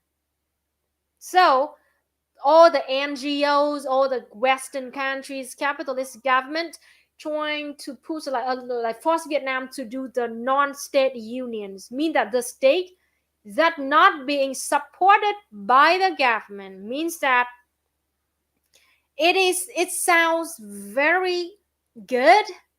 It is just look at it from the outside like, oh, the union, the workers union, they're totally independent from the government. Wow, awesome, right? Authoritarian evil government. But in fact, the non-state unions mean that they will not get the support, the training, the education from the government, and they are heavily, easily being controlled by capitalists. Just look at the unions in the USA right now. They are so gutted by capitalists that now they even work for the capitalists. That is when you don't have any support from actual worker state. So do not fall into the manipulation. In the West, having non-state union is not a good step for Vietnamese worker union. It is a good step in the condition of the Western countries because you do not have a strong system of workers union yet. You don't. Because your state do not support the workers union. That is why you have to have a non-state union. And you think that other countries like Vietnam need it too. No, we don't. Workers union in Vietnam already have a political power. The Federation of Workers Union in Vietnam is already a very powerful federation with over 11 million members. So, the material condition is extremely very different. But a lot of you don't know about that, so you support that. I mean, I'm not talking about dresses as specifically. I'm talking about generally speaking. Lots of people saying like, oh, it's so good. We now have a non-state union. Like, to understand it wrong. Totally very wrong. Now we have to fight against that capitalist influential kind of non-state unions to this day. It also helped in a sense that, like for the situation of Grab workers in Vietnam, because those capitalists, they found the loophole in the law that, like, instead of signing the workers contract with the drivers, Grab is like Uber in Vietnam. Instead of signing the worker contract with those drivers, they sign the partner contracts. So according to the law, those drivers are not workers of Grab. Means that those drivers are not protected by the Vietnamese law, work law for workers, and not protected by unions, because unions only for workers. Now the non-state unions might help with this, because those drivers can form their own union and fight against that. But it's also hard, because it is not a direct solution for this. It is just like a solution for the phenomenon, not for the essence. To fix this, Vietnam will have to, there are two ways. We have to change our law, the workers' law. That also include the partner, the workers who sign a partner contract with the companies. Or second, we have to intervene the Grab company to force them to change the contract with the drivers, because they're actually workers, not the partner. Having legalized a non-state union is just like a band-aid, it's just like a band-aid for an actual wound, and it can fix the problem in the short term but not in the long term.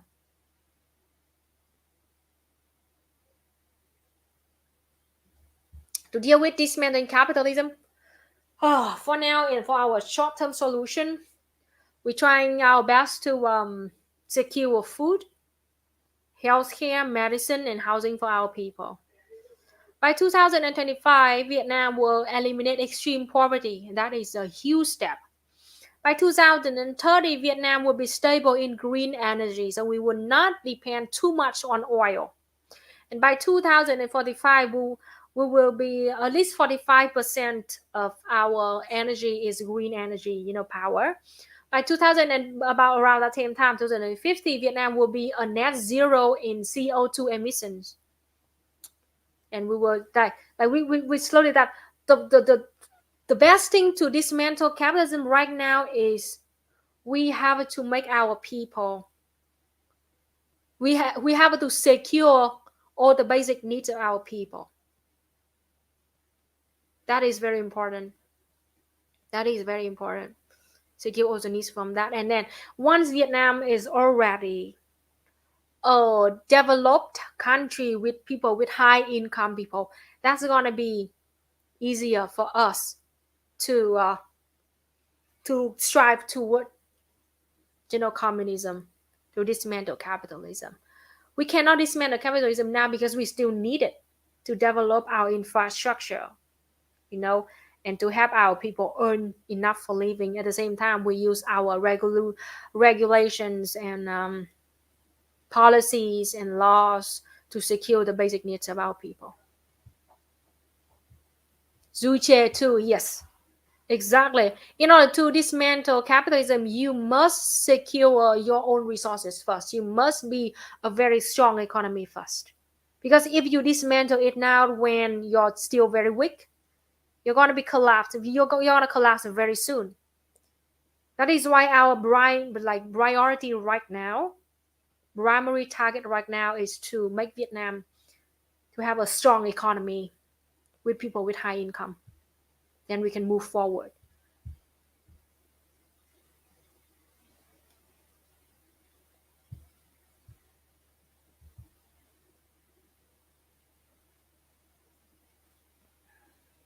I love my glasses. I love pink, so.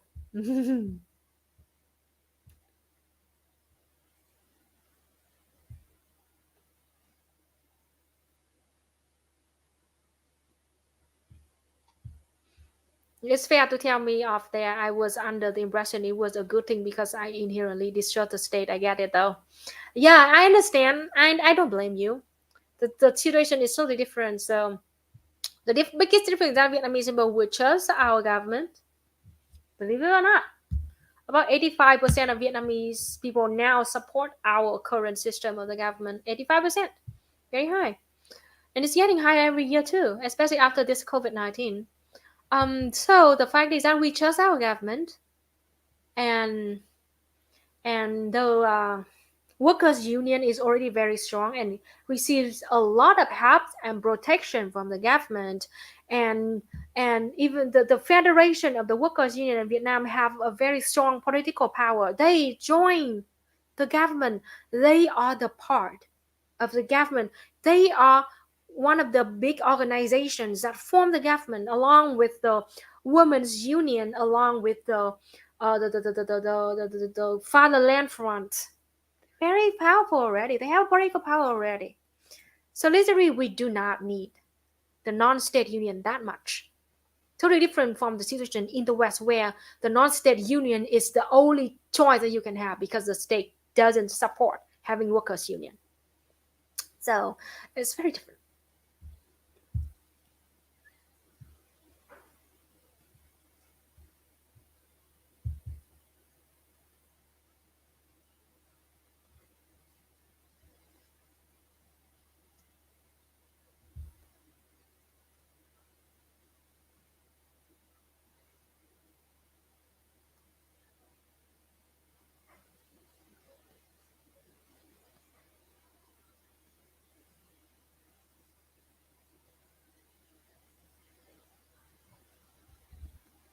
Yeah, that's how companies like Uber got around things in the US. They made the workers independent contract workers. The workers don't really work for the companies. It gets them around paying taxes. Exactly same thing in Vietnam. In Vietnam, because they not technically workers, so they are not protected by the workers law in Vietnam. Sucks a lot.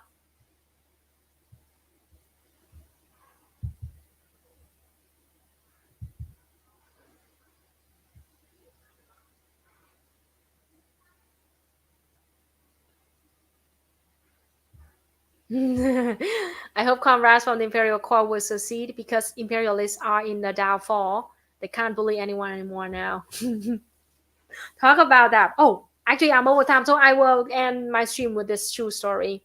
Europe, European nation, a EU, European Union, European Union. Um, they've been treating agricultural products from Vietnam horribly in the last few decades. They gave us too much of a requirement, very like unreasonable requirements, so we cannot meet them, so we cannot export our cheap agricultural products to Europe. And so they do that so they can protect their domestic products, their domestic companies. It's called protectionism. It's a very common term in economics. Protectionism. Those countries, even though they claim that they brought free market, but they are the ones who use protectionism the most because they want to protect capitalists. They want to make sure that capitalists in their own countries can make as much profit as possible and to reduce the competition coming from outside of the countries. They set a long list of unreasonable requirements for countries like Vietnam, so we cannot export food to them. Nowadays, especially now with the situation in the Ukraine and Russia, Europe countries, they are heavily influenced by this terribly in a bad way. They're hungry now. They're hungry. They cannot buy cheap gas from Russia anymore. They cannot buy wheat and fertilizer from Ukraine anymore and Russia anymore. They super hungry right now. Suddenly, they just took out some of the most ridiculous requirements so Vietnam can export our instant noodles to Europe. It was those our instant noodles was considered unsafe before, but now suddenly they took those out and then the markets are safe and we can export it. So I've been saying like it's how matter defines consciousness. When they can manipulate, they can exploit other country easily. They don't need us, so they protect their domestic capitalist companies.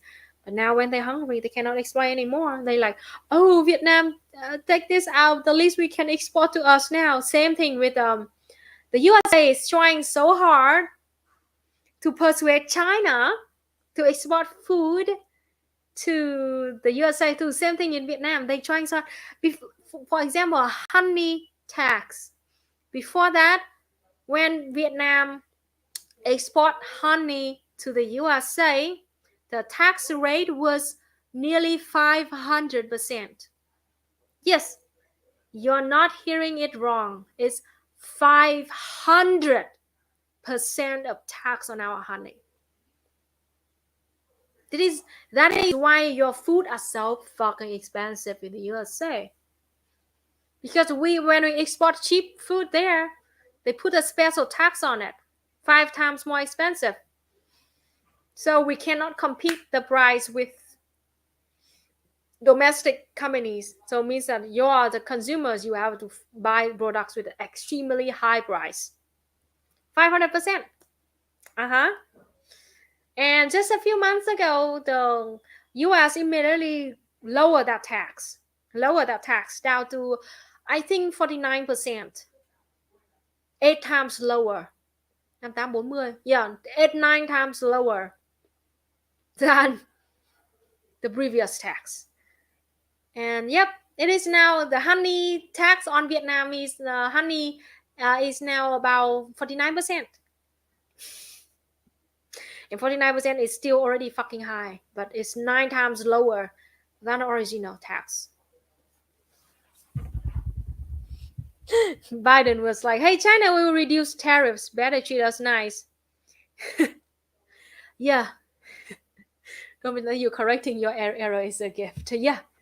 And now they like, they use like, oh, just exporting to us, we will lower the tax. We will erase some ridiculous requirement in the list. And it's like, yeah, they just treat it like shit. They seriously, for anyone, if you're wondering why you have to pay so much money for your food, that is why. When we try to export our good and cheap food over there, they will rather try to kill us by taxing us with like 5-6 times more than it actually costs, or set a very unreasonable requirement so we cannot meet. That's it. Oh, we just received some raid. Hi everybody, welcome raiders. I guess I have to do some more stream right now. Oh, let's do why not? Let's do after party. So if you're on Twitch, don't worry, don't go anywhere, just stay there. If you're on Luna ơi live, same thing, don't worry, keep staying there. But if you're on Luna ơi, now I will end the stream on Luna ơi and continue live streaming on Luna ơi live and Twitch. If you're still on Luna ơi, let me send you the link. Oh, no. I don't need it actually. Here. Here's a link to the Luna ơi live channel. Join it because there's going to be an after party over here. Luna ơi live.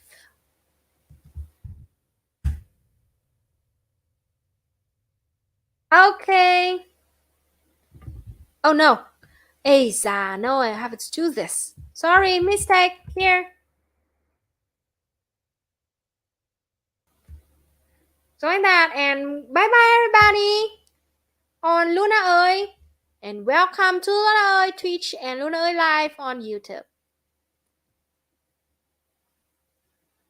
Remove it. Remove. All right. Hi, everybody. After party, huh?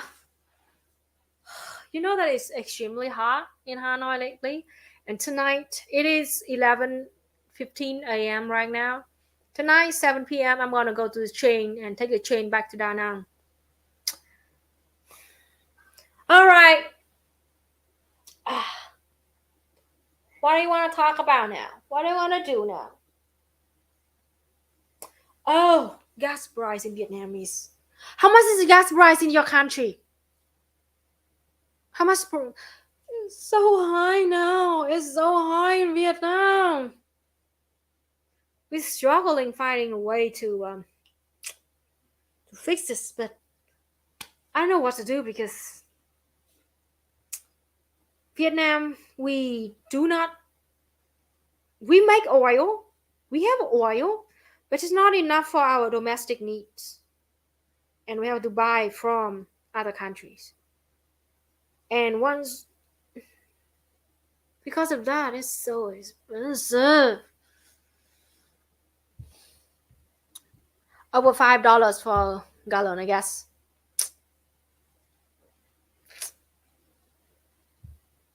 $6.50.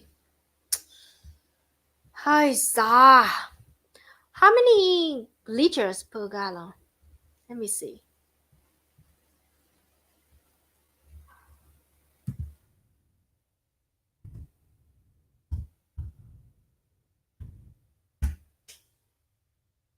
$3.7 đúng không? 3,7 đúng không? Let me see.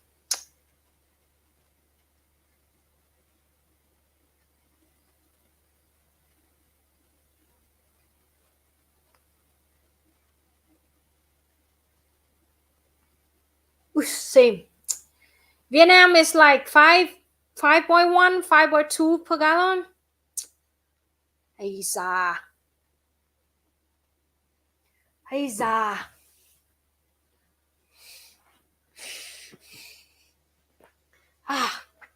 Oh, my back.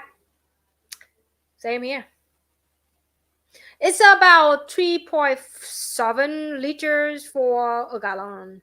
And according to Vietnamese price right now, it's $5.1.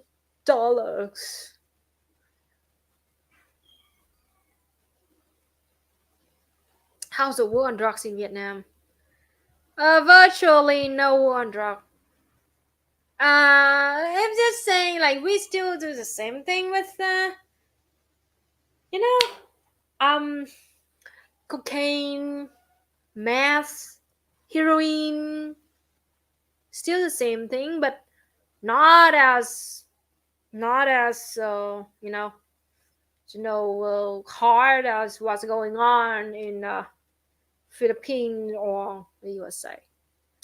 We don't just arrest people for just smoking pot or marijuana. We mostly address big drug dealers, such as they smuggle in kilograms of meth, heroin, and cocaine. That's it.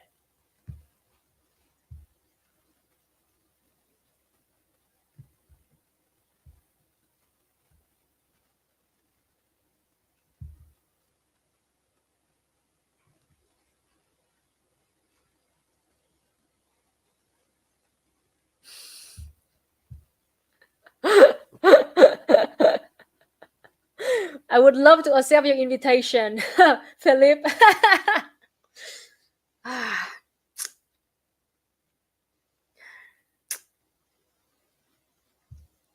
Yes, there's still a lot of drugs are still being illegal in Vietnam, such as the drug that for ADHD, for autism. What's that? I forgot. One of the very common kind of drug for autism. Not illegal here. Adderall. Yep. Adderall. Adderall is illegal here. So remember, if you're taking Adderall, remember to not bring it to Vietnam. It's they still on CBD is legal. CBD is legal. We I use CBD in Vietnam. Better for my sleep. CBD, yes, is legal. Mm-mm. Oh, did you hear that? The news? The news. Thailand, you heard that? Thailand just legalized cannabis. Just legalize cannabis. So the government right now is giving the cannabis tree to for people to grow for free. Aiza, I mean, kind of want the same thing though.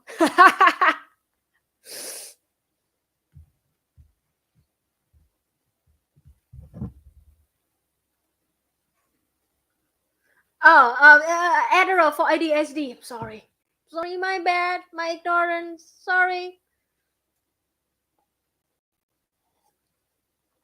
Thailand officially legalized cannabis, so if you want to travel there, let's go there. But okay,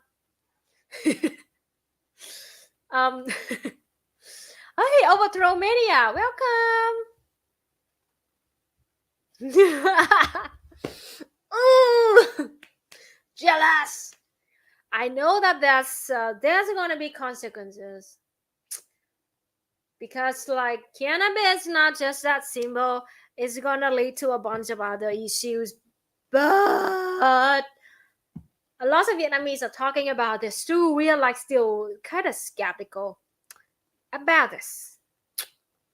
And Thailand is also a country that like little bit famous for being too fucking capitalist. So we most of it now is mostly just look at things going on in Thailand, especially anything related to cannabis or marijuana or something like that, and then to learn the lessons. We haven't decided it's a good thing or bad thing yet. So I saw already people, videos from people from Thailand. They literally like had like uh, soup from cannabis. They cook soup from cannabis. They have a vegetable from cannabis. So funny. Trying to calm the protest down, huh? Yep. Cannabis soup, yes. Cannabis soup. And cannabis salad or something like that.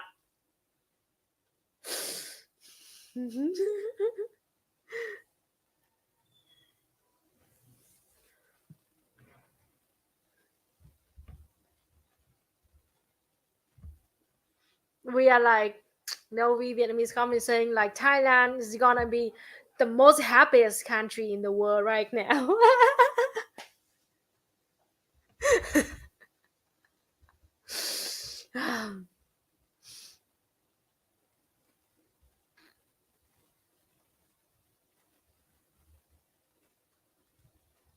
Yeah, Thailand is extremely complicated. It's a workers' movement, it's a communist movement along with the military dictatorship and a monarchy and color revolution. It's a mess. It's a mess.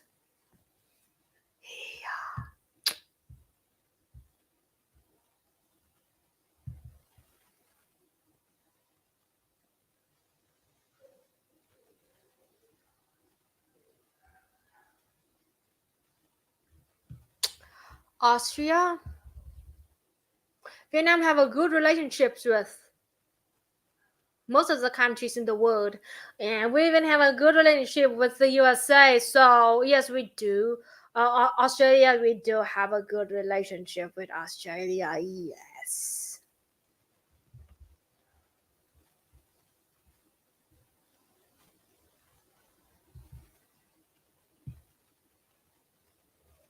Wait a minute. Is that true? Seriously, Lewis? Japan wants to join NATO. How the hell does that work? Oh gosh. Of course. Of course they want to join that. Of course. This is a vassal state of the USA. Yeesh. Yeesh.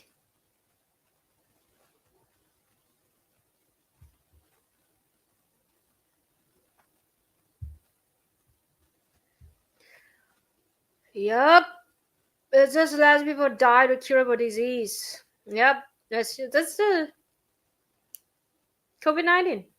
Totally treatable disease, preventable disease.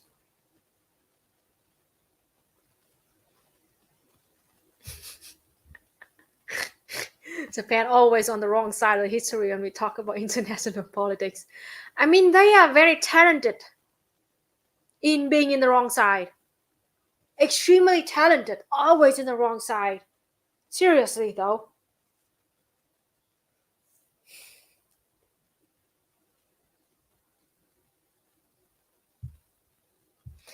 Even Canada is in NATO, yes.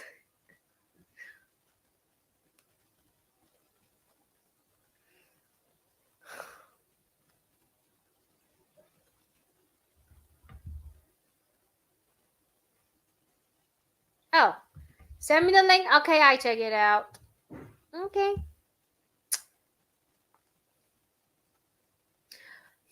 Talk a little about Japan. We Vietnamese people, especially Vietnamese communists, looking at Japan right now with no hope. They have no hope. First, there's virtually nearly no leftist movement over there whatsoever. Never heard of any. And if there is, it's so small, teeny tiny. Secondly, their economy and their government is heavily manipulated and controlled by the USA. They're just vassal state of the USA. They just do whatever the USA tell them to do. Secondly, their population is getting older and older, and their culture is being heavily what do you call killed by the West. They are a country in the East with thousands of years of history, but now their culture is being struggling between the traditional values and the Western capitalist value, and they killing each other. The country is getting older and older. The young people do not want to have babies anymore, and one of the most reasons is that they have a terrible working culture.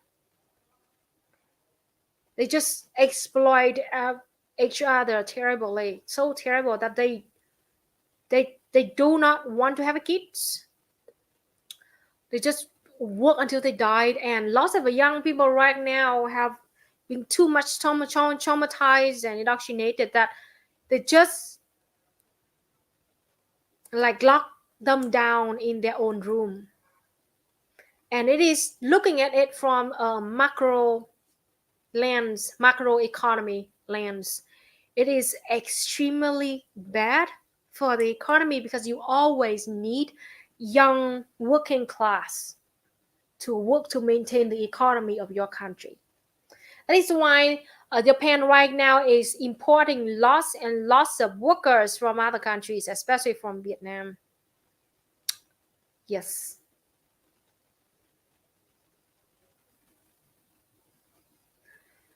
So there's no much hope for Japan.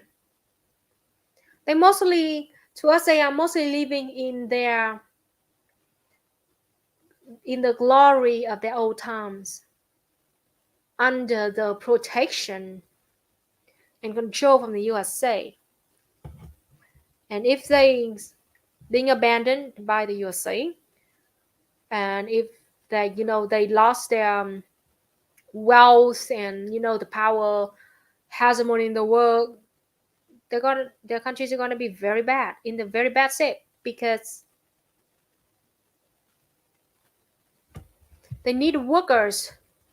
Every single country, every single society that want to survive and thrive, they need workers, young and high quality workers, desperately. And yep, in order to have workers, you have to have a good birth rate. They am talking about from the pure economic lens, because I study economics. All right, so For an economy to thrive and be strong, they need to have a good amount of young and high quality workers. And in order to have that, you have to have a good birth rate every year. Okay, and at the same time, in order to have a good birth rate, you have to have a good working conditions with good policies for mothers and fathers. And okay, you have to take care of the mental health of the workers too.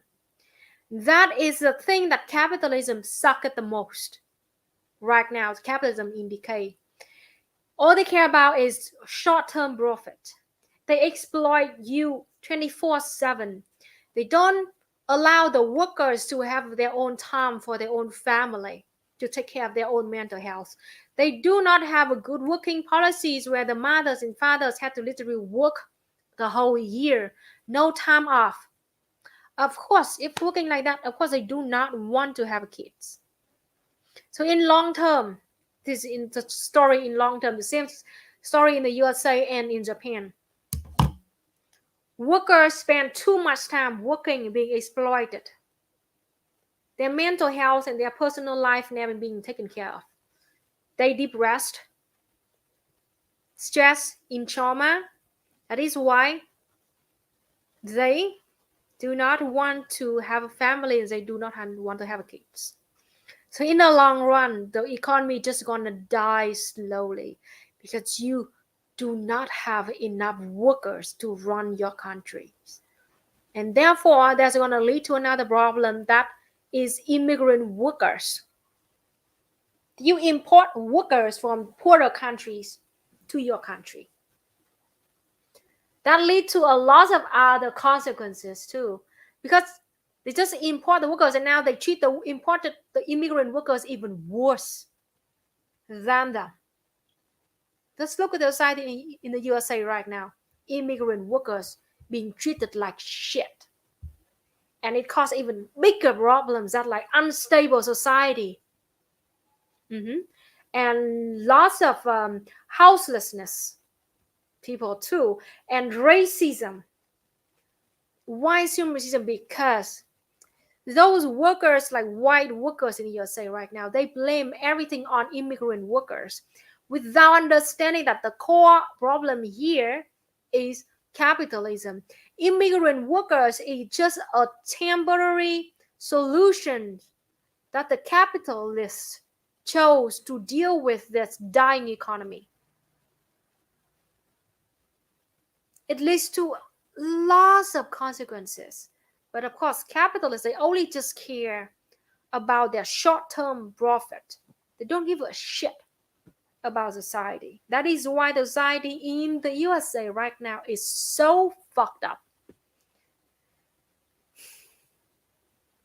And yes, it's very easy to blame the immigrants. It's so fucking easy without understanding the core issues of that. It's very sad. The immigrant is purely the victims here. Immigrants, workers.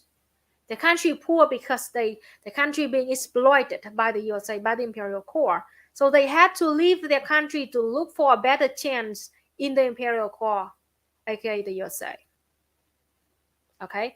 In the imperial core, instead of being treated better and have a higher chance to have the American dream, they got treated like shit. They got exploited even 10 times worse than the actual workers living in the motherland. Because they do not have a citizenship. They do not look white. They do not know the language well. They do not have the same education. They came there with nothing but just their bodies. And their body is like a resources for the capitalists to exploit. And then because capitalists can just treat the immigrant workers as worse as they can, so they usually prefer the immigrant workers than the actual workers from their own country, because they just treat them like shit, like trash. And then the workers in the motherland, instead of seeing the real reason why, the issues here, They just look at things from the very surface level. They blame immigrant workers. And then that also, enhance racism and white supremacism, because the immigrant workers, those non-white people, cause you to lose your job. Uh-huh. So they blame those people, and racism, white supremacism just support that. And it's also great for capitalists because holy shit, that is the best tool to divide the working class. Instead of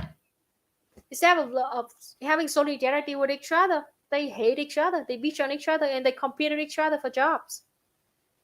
But jobs are terribly paid by the capitalists.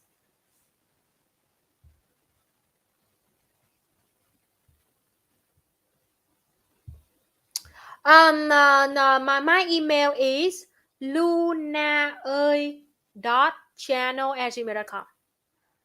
I say it again, lunaơi.channel@gmail.com. So please send me the email.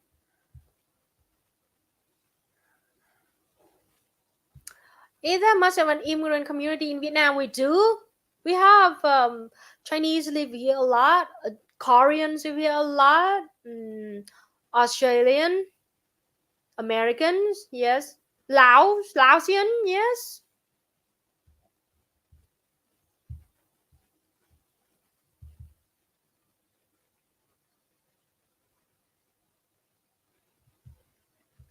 If all of the illegal undocumented workers left the US tomorrow, the US would collapse. Yes. People don't really get how much of agriculture and construction depends on them exactly.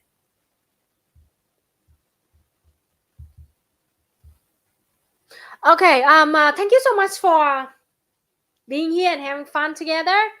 Thank you so much, and hope to see you next week. Next week I will already back in my house, in my home in Da Nang, and I will be streaming from the live stream room, so from the studio. So bye everybody, love you all except some fucking horrible trolls in the chat, but they all banned now, so bye.